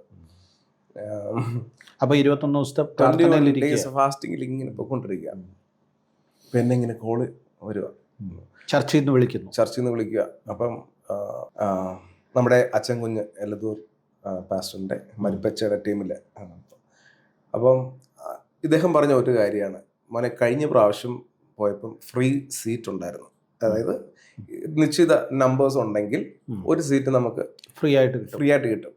ആ സീറ്റിലെ കഴിഞ്ഞ പ്രാവശ്യം എന്നെ കൊണ്ടുപോയത്. ഇപ്രാവശ്യം ഫ്രീ പറ്റത്തില്ല. കാരണം അത്ര പേരില്ല, നമുക്ക് വേറെ ആൾക്കാരുമായിട്ട് ക്ലബ് ചെയ്ത് പോവാ. അതുകൊണ്ട് ഫ്രീ ഇല്ല, സാധ്യതയില്ല. പൈസ അറേഞ്ച് ചെയ്യുക, നോക്കാം. കഴിഞ്ഞ പ്രാവശ്യം നീ പോയതിൻ്റെ ഡോക്യുമെന്റ്സും കാര്യങ്ങളും ഇരിപ്പുണ്ട്, എന്നാലും കൊടുക്കാം. പക്ഷെ നിന്റെ പൈസ കൊടുത്താലും നമുക്ക് പോകാൻ പറ്റത്തുള്ളൂ. ഓക്കെ എന്ന് പറഞ്ഞു. ഞാനങ്ങ് വെച്ചു, അദ്ദേഹം വെച്ചു. ഞാൻ ഇങ്ങനെ പ്രാർത്ഥിക്കുക. 2-3 കാര്യങ്ങൾ ഞാൻ പ്രാർത്ഥിച്ചു കർത്താവിനോട്. കർത്താവെ, അങ്ങയ്ക്ക് ഹിതമാണെങ്കിൽ എന്നെ ഇസ്രായേലിൽ അയക്കണം. എന്നെ അയച്ചാൽ ഒരു ഏഞ്ചലിക് വിസിറ്റേഷൻ ഉണ്ടാകണം, ഒരു എൻകൗണ്ടർ ഉണ്ടാകണം നിർബന്ധമായിട്ട്. അത് എന്നെ അയക്കുവാണെങ്കിൽ മാത്രമേ അതിന് കാര്യങ്ങൾ ചെയ്യാവുള്ളൂ. അയക്കുവാണെങ്കിൽ തീർച്ചയായിട്ടും ഒരു എൻകൗണ്ടർ ഉണ്ടാകണം. ഇതായിരുന്നു എൻ്റെ പ്രാർത്ഥന. ഞാൻ എന്താ ഇപ്പോൾ ഇങ്ങനെ പറയാൻ കാരണം എന്ന് വെച്ച് കഴിഞ്ഞാൽ, പലരും പറയാറുണ്ട് ഇങ്ങനത്തെ കാര്യങ്ങളൊന്നും എന്നെ മെൻറ്റർ ചെയ്യുന്ന പലരും പറയാറുണ്ട്, പുറത്ത് പറയരുത്, വിശ്വസിക്കത്തില്ല, 2 രഹസ്യങ്ങളാണ്. പക്ഷെ ഞാനിപ്പം ദൈവനിയോഗത്തിൽ പറയാൻ കാരണം പുതിയ തലമുറയ്ക്ക് വേണ്ടിയാണ്. സാധ്യമാണ്, ഇതിനു വേണ്ടി ഇരിക്കണം. ദൈവികമായ എൻകൗണ്ടർ ഇല്ലാതെ നമുക്കൊരു മിനിസ്ട്രി പറ്റത്തില്ല എന്ന് പറയാൻ വേണ്ടിയാണ് ഞാനിത് പറഞ്ഞു വന്നത്. എന്നാൽ ഇതിനകത്തുള്ള ഒത്തിരി ഡീപ്പായിട്ടുള്ള എൻകൗണ്ടറും കോൺവെർസേഷനും ഉണ്ട്. അത് മാത്രം ഞാൻ മാറ്റി വെച്ചിട്ടാണ് പറയാൻ പോകുന്നത്. ആദ്യമേ അങ്ങ് പറയുന്നതിൻ്റെ കാരണം എല്ലാം ഒന്ന് തുറന്ന് പറയാൻ പറ്റത്തില്ല. ഇല്ല. എന്നാലും സാധ്യതകളും വഴികളും ഞാൻ പറയാം. ആഗ്രഹിച്ചാൽ ഇത് തുറക്കും.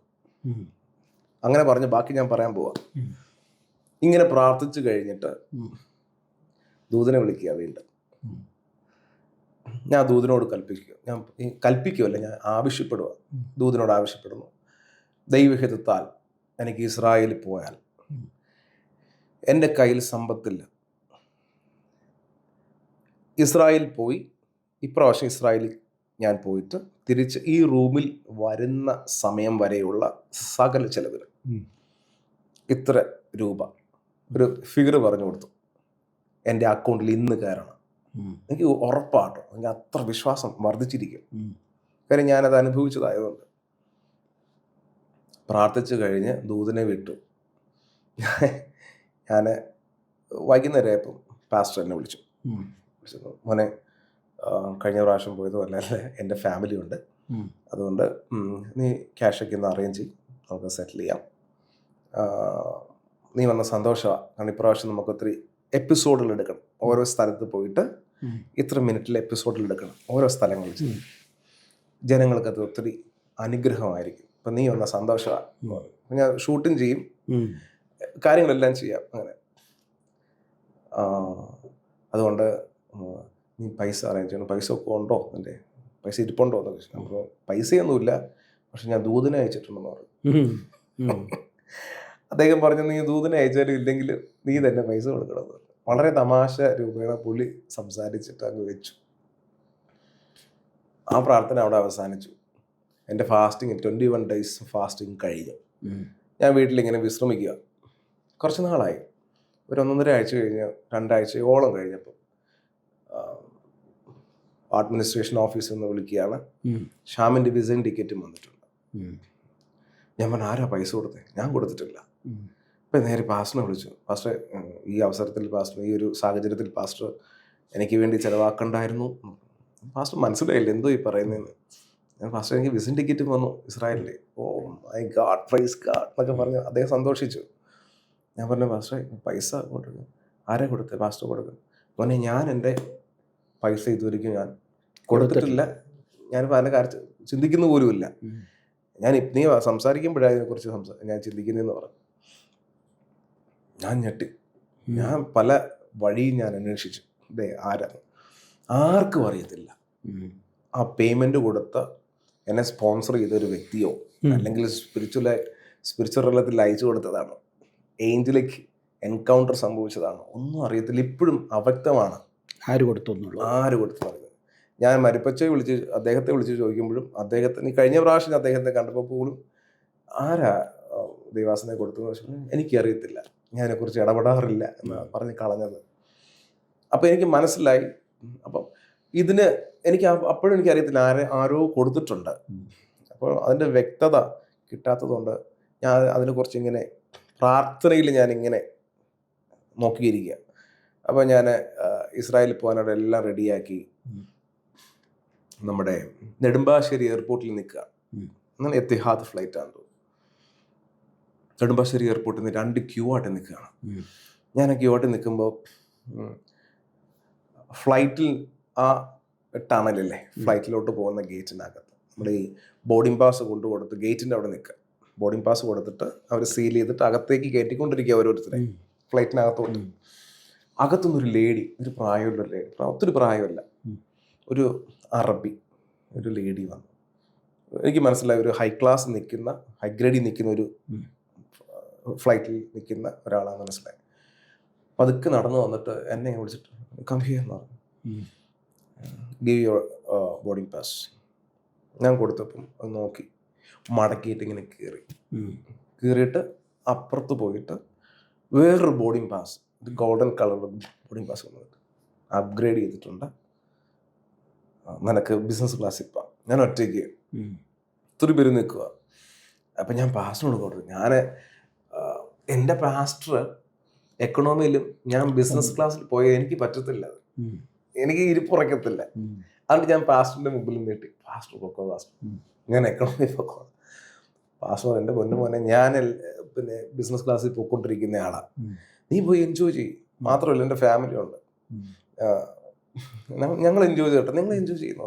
ഞാൻ എങ്ങനെ പതുക്കെ നടന്നു അകത്ത് പോയ ശേഷം മറ്റാരും വേറെ ആരും ഇല്ല അവിടെ. ആ ബിസിനസ് ക്ലാസ്സിൽ ഞാൻ ഒറ്റയ്ക്കേ ഉള്ളൂ. ഈ ലേഡിയും പിന്നെ അവിടെ കണ്ടിട്ടില്ല. അപ്പോൾ വീണ്ടും കൺഫ്യൂഷൻ എന്ന് പറഞ്ഞാൽ എന്തോ സംഭവിക്കുന്ന അറിയത്തില്ല. അപ്പം ആ ഫ്ലൈറ്റിൻ്റെ ഹൈ ക്ലാസ്സിൽ ഹൈ ഗ്രേഡിൽ നിൽക്കുന്ന ഒരു വ്യക്തിയാണെന്ന് മനസ്സിലാക്കണം. യൂണിഫോം അങ്ങനത്തെ ഒരു യൂണിഫോം ആയിരുന്നു. എന്തായാലും ബിസിനസ് ക്ലാസ്സുമായി ബന്ധപ്പെട്ട ജോലി ചെയ്യുന്ന ഒരു വ്യക്തിയാണ്. അകത്ത് കയറിയ ശേഷം ഈ ലേഡിയെ കണ്ടിട്ടേ ഇല്ല ഞാൻ ഇറങ്ങുന്നിടം വരെ.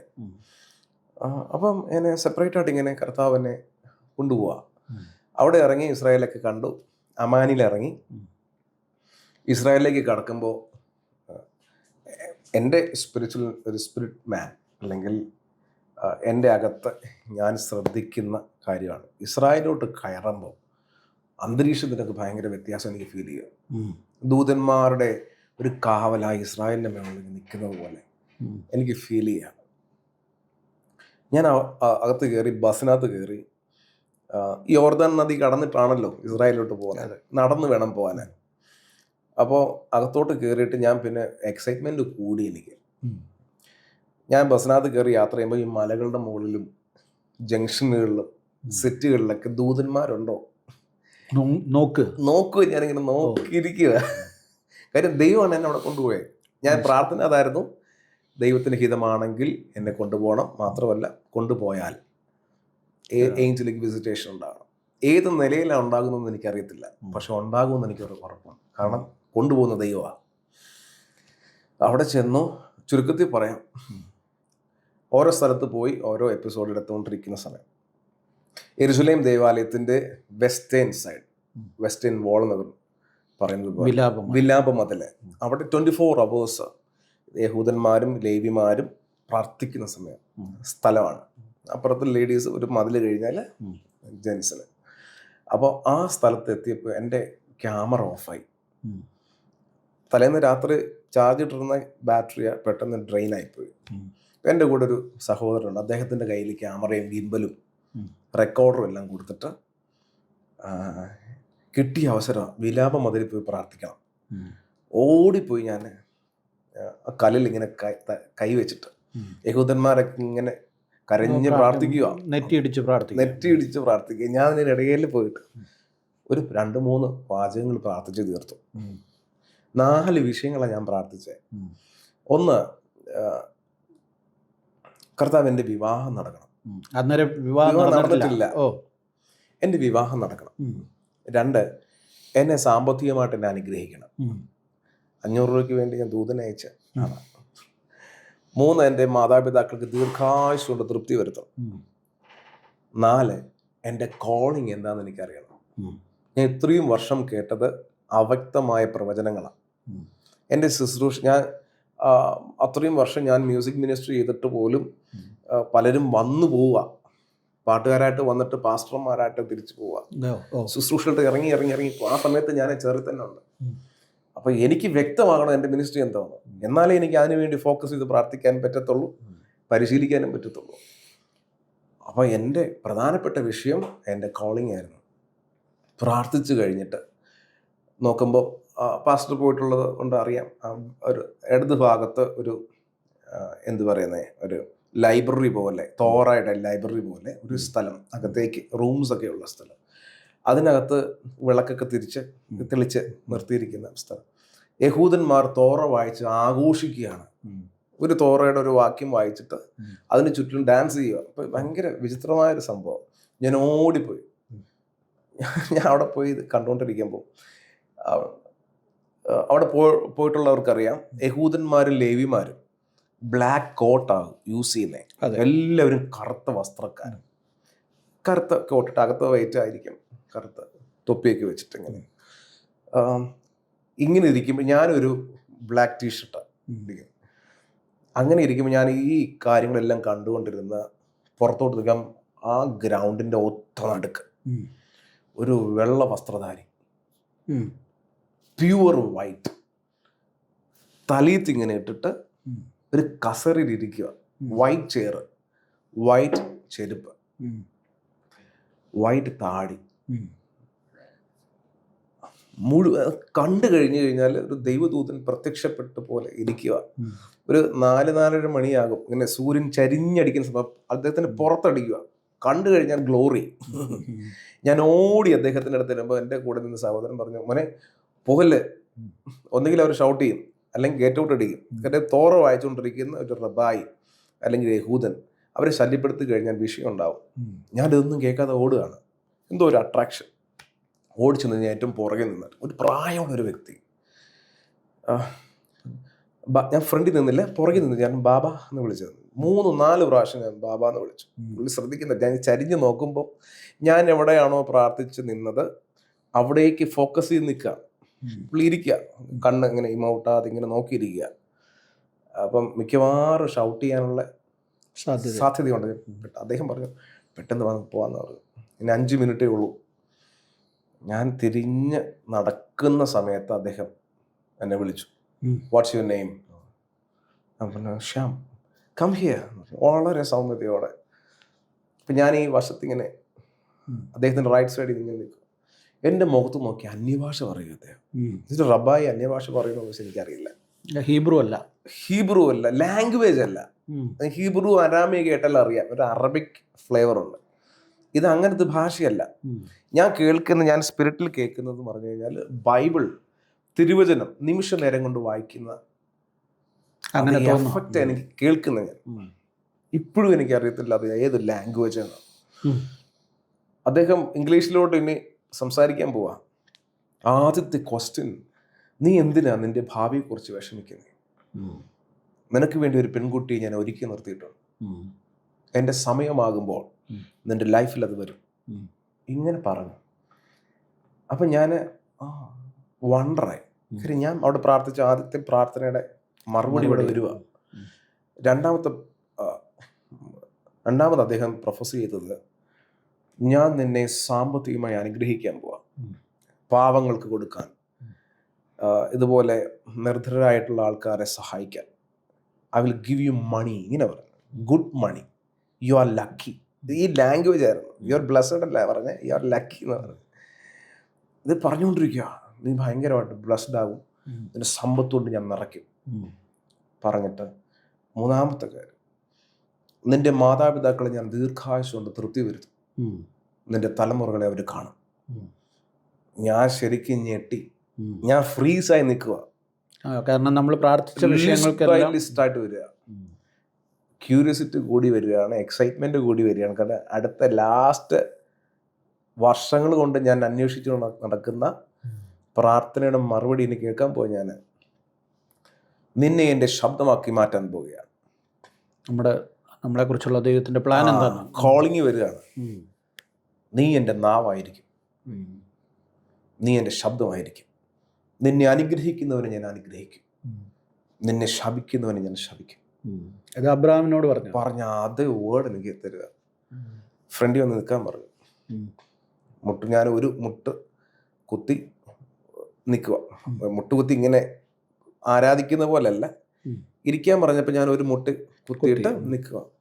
അപ്പോൾ എനിക്ക് മനസ്സിലായി നമ്മൾ 3 പേരുള്ളൂ, ബാക്കി ആരും നമ്മളെ ശ്രദ്ധിക്കുന്നതായിട്ട് എനിക്ക് തോന്നിയില്ല. അറിയാലോ, അത്രയും ക്രൗഡഡ് ആണ്. നമ്മൾ മാത്രം ഇങ്ങനെ സെപ്പറേറ്റ് ആയിട്ട് നിൽക്കുന്ന പോലെ ഫീൽ ചെയ്യും. അദ്ദേഹം തലീത്ത് ഇങ്ങനെ കുടഞ്ഞിട്ട് ഇങ്ങനെ അങ്ങ് വീശി എന്നെ ഒരു വശത്തങ്ങ് മൂടി പൊതിഞ്ഞു. അപ്പം ഞാൻ ഓപ്പോസിറ്റ് സൈഡിൽ സൂര്യപ്രകാശമുണ്ട്. ഞാനിങ്ങനെ നോക്കുമ്പോൾ എൻ്റെ കണ്ണുകൊണ്ട് കണ്ടത്, ഇപ്പോഴും എനിക്കത് കാഴ്ച ഇപ്പോഴും മനസ്സിലുണ്ട്. ഒരു ദൂതൻ ചിറകിങ്ങനെ വിടർത്തിയിട്ട് എന്നെ മറയ്ക്കും. എൻ്റെ പാസ്റ്റർ എന്നെ കണ്ണിൽ നോക്കിയിരിക്കുന്ന ഈ കണ്ണുകൊണ്ട് ഞാൻ കണ്ട കാഴ്ച ആത്മവിശുദ്ധിയിൽ പോയോ ദർശനം കണ്ടോ സ്വപ്നം കണ്ടതോ അല്ല, ഡയറക്റ്റ് കണ്ടത്. ഒരു മനുഷ്യന് റബ്ബായി. എനിക്ക് മനസ്സിലാകുന്നില്ല ഇതെന്തോ സംഭവിക്കുന്നത്. അദ്ദേഹം പ്രവചിക്കുകയാണ്, എന്നെ ആദ്യമായിട്ട് കാണുക. ഇനി അദ്ദേഹം എന്നോട് പറഞ്ഞ പല കാര്യങ്ങളും ഞാൻ പബ്ലിക്കിൽ പറയാൻ ആഗ്രഹിക്കുന്നില്ല, പേഴ്സണലി പറയാം. അത്ര ഘനമേറിയ ലൈഫിന് തിരിക്കുന്ന സംഭവങ്ങളാണ് പിന്നെ പറഞ്ഞത്. ഒരു 5-8 മിനിറ്റ് 10 മിനിറ്റോളം അദ്ദേഹം എൻ്റെ ചെവിയിൽ പറഞ്ഞ കാര്യങ്ങൾ ഞാൻ വിറയ്ക്കുമെന്ന്. ഇത് കഴിഞ്ഞ് തലയത്ത് മാറ്റിയിട്ട് അദ്ദേഹം എഴുന്നേറ്റ്. ഒരു യഹൂദനും തോറ വായിച്ചു കൊണ്ടിരിക്കുന്ന സമയത്ത് ഒരാളോട് സംസാരിച്ച് തോറ ബ്രേക്ക് ചെയ്തിട്ട് എഴുന്നേറ്റ് പോകത്തില്ല. തോറ കണ്ടിന്യൂ ചെയ്യണം. അദ്ദേഹം തോറ മടക്കി എന്നോടിത് പറഞ്ഞ് പ്രാർത്ഥിച്ചിട്ട് അദ്ദേഹം എഴുന്നേറ്റു. എന്നിട്ട് ഒറ്റ വാക്ക് പറഞ്ഞു, നീ ഒരിക്കൽ കൂടി ഇസ്രായേലിൽ വരും, നിന്റെ വിവാഹശേഷം.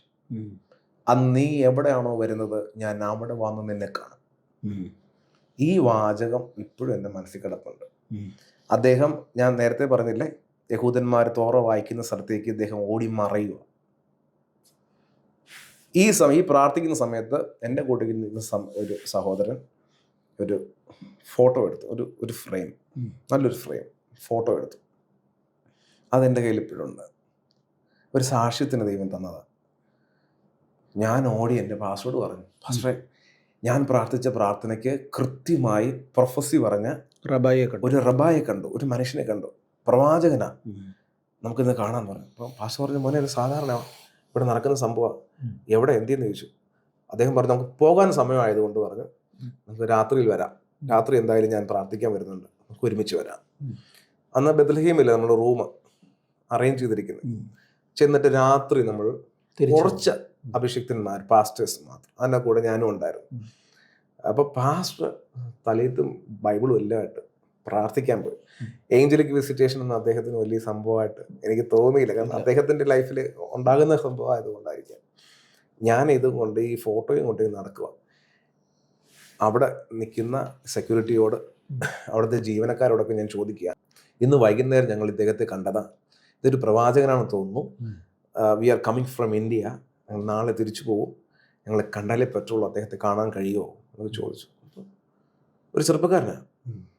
അദ്ദേഹം ഇങ്ങനെ നോക്കിയിട്ട്, ഞങ്ങൾ ഇദ്ദേഹത്തെ കണ്ടിട്ടേ ഇല്ലല്ലോ ഇതിനു മുമ്പ്.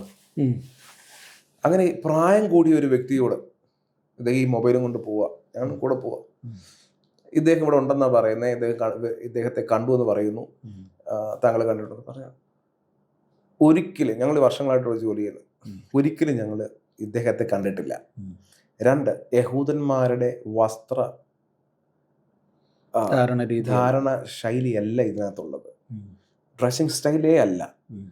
അദ്ദേഹം പറഞ്ഞ വർഷങ്ങൾക്ക് മുമ്പ് പുരാതനമായിട്ട് സെയിൻസ്, വിശുദ്ധന്മാരുടെ ഒരു വസ്ത്രത്തിൻ്റെ ഒരു സ്റ്റൈലാണ്, വസ്ത്രധാരണമാണ്. ഞാനിത് മനസ്സിലിങ്ങനെ സംഗ്രഹിച്ചു. എൻ്റെ മനസ്സിൽ അപ്പോഴും ഒരു റബായി, പ്രവാചകനാണ്, ദൂതനാണോ, ഏഞ്ചലിക് വിസിറ്റേഷൻ ആണോ, സ്പിരിച്വൽ എൻകൗണ്ടർ ആണോ ഒന്നും അറിയത്തില്ല. നാട്ടിൽ വന്ന് പ്രാർത്ഥന തുടർന്നു. അപ്പം വിശ്വസിക്കാൻ കൊള്ളാവുന്നൊരു പ്രവാചകൻ. ഞാൻ അങ്ങനെയാണല്ലോ സെലക്ട് ചെയ്യുന്നത്. എന്ന് പറഞ്ഞാൽ എല്ലാവരും വിശ്വസിക്കാൻ കൊള്ളാത്തവരല്ല നമ്മുടെ ഒരു കോൺഫിഡൻസ്. എൻ്റെ മനസ്സിൽ, എൻ്റെ ലൈഫിൽ ചലിപ്പിച്ച പ്രവാചകന്മാരുണ്ട്, ചില അഭിഷിക്തന്മാരുണ്ട്. ധൈര്യമായിട്ട് കാണിക്കാൻ ഇവരെ. എന്നോ എന്ന് പറഞ്ഞത് അല്ല എന്ന് പറഞ്ഞാൽ അല്ല എന്ന് തന്നെ ആയിരിക്കും, യെസ് എന്ന് പറഞ്ഞാൽ യെസ്. അങ്ങനത്തെ പ്രവാചകന്മാരുണ്ട്, ഇരുത്തം വന്ന അഭിഷിക്തന്മാർ.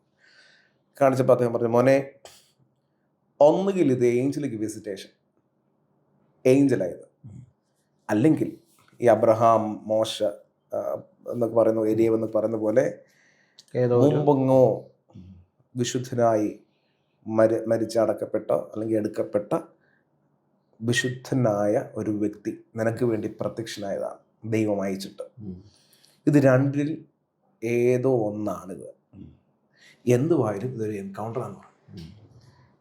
ചുരുക്കത്തിൽ പറയാം, അന്ന് മുതൽ എൻ്റെ സ്വപ്നങ്ങൾ മാറാൻ തുടങ്ങി, സ്വഭാവം മാറാൻ തുടങ്ങി, എൻ്റെ പ്രാർത്ഥനയുടെ ശൈലി മാറാൻ തുടങ്ങി, ആരാധനയുടെ കാഴ്ചപ്പാടുകൾ മാറാൻ തുടങ്ങി.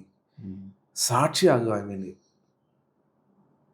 എനിക്ക് എവിടെ ചെന്നാലും ഏഞ്ചലിക് വിസിറ്റേഷൻ ഉണ്ടോ എന്ന് ചോദിച്ചു കഴിഞ്ഞാൽ ഉണ്ടെന്ന് ധൈര്യമായിട്ട് പറയാം. എൻകൗണ്ടർ സത്യമാണെന്ന് ചോദിച്ചു കഴിഞ്ഞാൽ എനിക്ക് ധൈര്യമായിട്ട് പറയാം. ഈ പറയപ്പെടുന്ന സ്ഥലങ്ങൾ ഇപ്പോഴും ഉണ്ടോ എന്ന് ചോദിച്ചു കഴിഞ്ഞാൽ ധൈര്യമായിട്ട് പറയാം. ഞാൻ പോയിട്ടുള്ളത്, കണ്ടിട്ടുള്ളത് കാര്യങ്ങളാണ്. രണ്ടാമത്തെ എൻ്റെ ലൈഫിൽ രണ്ട് എൻകൗണ്ടേഴ്സാണ് മേജറായിട്ടുണ്ടായിരിക്കുന്നത്. അല്ലാത്ത ചെറിയ ചെറിയ എൻകൗണ്ടേഴ്സ് ഉണ്ടായിട്ടുണ്ടെങ്കിൽ പോലും എൻ്റെ ലൈഫിനെ തിരിച്ച, എൻ്റെ മിനിസ്ട്രിയെ തിരിച്ച എൻകൗണ്ടറിലൊന്ന്, പ്രധാനപ്പെട്ട എൻകൗണ്ടർ ഇതായിരുന്നു. അന്ന് മുതലാണ് ഞാൻ സ്വപ്നം കാണാൻ തുടങ്ങിയത്, സൂപ്പർ നാച്ചുറൽ ഡ്രീംസ് കാണാൻ തുടങ്ങിയത്. വേറൊരു തലം തുറക്കപ്പെട്ടു. വേറെ തലം തുറക്കപ്പെട്ടു. വിഷൻ കാണാൻ തുടങ്ങിയത് പ്രാർത്ഥിക്കാനിരിക്കുമ്പോൾ TV കാണുന്ന പോലെ കാണാൻ തുടങ്ങിയത് ആ സമയം മുതലാണ്. അപ്പം എൻ്റെ കോളിങ് മനസ്സിലായി, ഒരു പ്രൊഫറ്റിക് റെലമാണെന്ന് മനസ്സിലായി. ഞാൻ അതിനുവേണ്ടി പിന്നെ പ്രാർത്ഥിക്കാനിരുന്നു. ഇദ്ദേഹം പറഞ്ഞ ഒരു മൂന്നാമത്തെ ഒരു പ്രവചനം പാസ്റ്റർ ശ്രദ്ധിച്ച് കാണുമായിരിക്കും. മാതാപിതാക്കളെ ദീർഘായുസ്സോടെ തൃപ്തി വരുത്തും, എൻ്റെ തലമുറകളെ കാണും. അതുമായി ബന്ധപ്പെട്ട ഇനി അടുത്ത എൻകൗണ്ടർ 2020-21 കാലഘട്ടത്തിൽ കൊട്ടാരക്കര ഒരു വലിയൊരു ആക്സിഡന്റ് ഉണ്ടായി. അടൂരിൽ നിന്ന് കൊട്ടാരക്കര കഴിഞ്ഞ് കിളിമാനൂരിലേക്ക് വരുന്ന വഴി, അടൂരിനും കിളിമാനൂരിനും ഇടയ്ക്ക് ഒരു സ്ഥലമുണ്ട്. ഒരു ഡേഞ്ചറസ് പ്ലേസ് അത്. വാഹനം നല്ല സ്പീഡാണ്. അതിനെ ഓടിച്ചിരുന്ന എൻ്റെ അങ്കിള്, ഗുഡ് ന്യൂസ് ഇന്ത്യ മിഷൻ്റെ പാസ്റ്റർ. എൻ്റെ അങ്കിളുടെ വൈഫ് ഫ്രണ്ടിലുണ്ട്. എൻ്റെ പപ്പ പാസ്റ്റർ. എൻ്റെ പപ്പയും അമ്മയും പുറകിലിരിപ്പുണ്ട്. നല്ല സ്പീഡ്. വേറൊരു വാഹനമായിട്ട് ഫേസ് ടു ഫേസ് ഇടിക്കുക. വാഹനം ടോട്ടൽ ലോസ്. ആ സമയത്ത് പപ്പ എന്നെ വിളിക്കുക.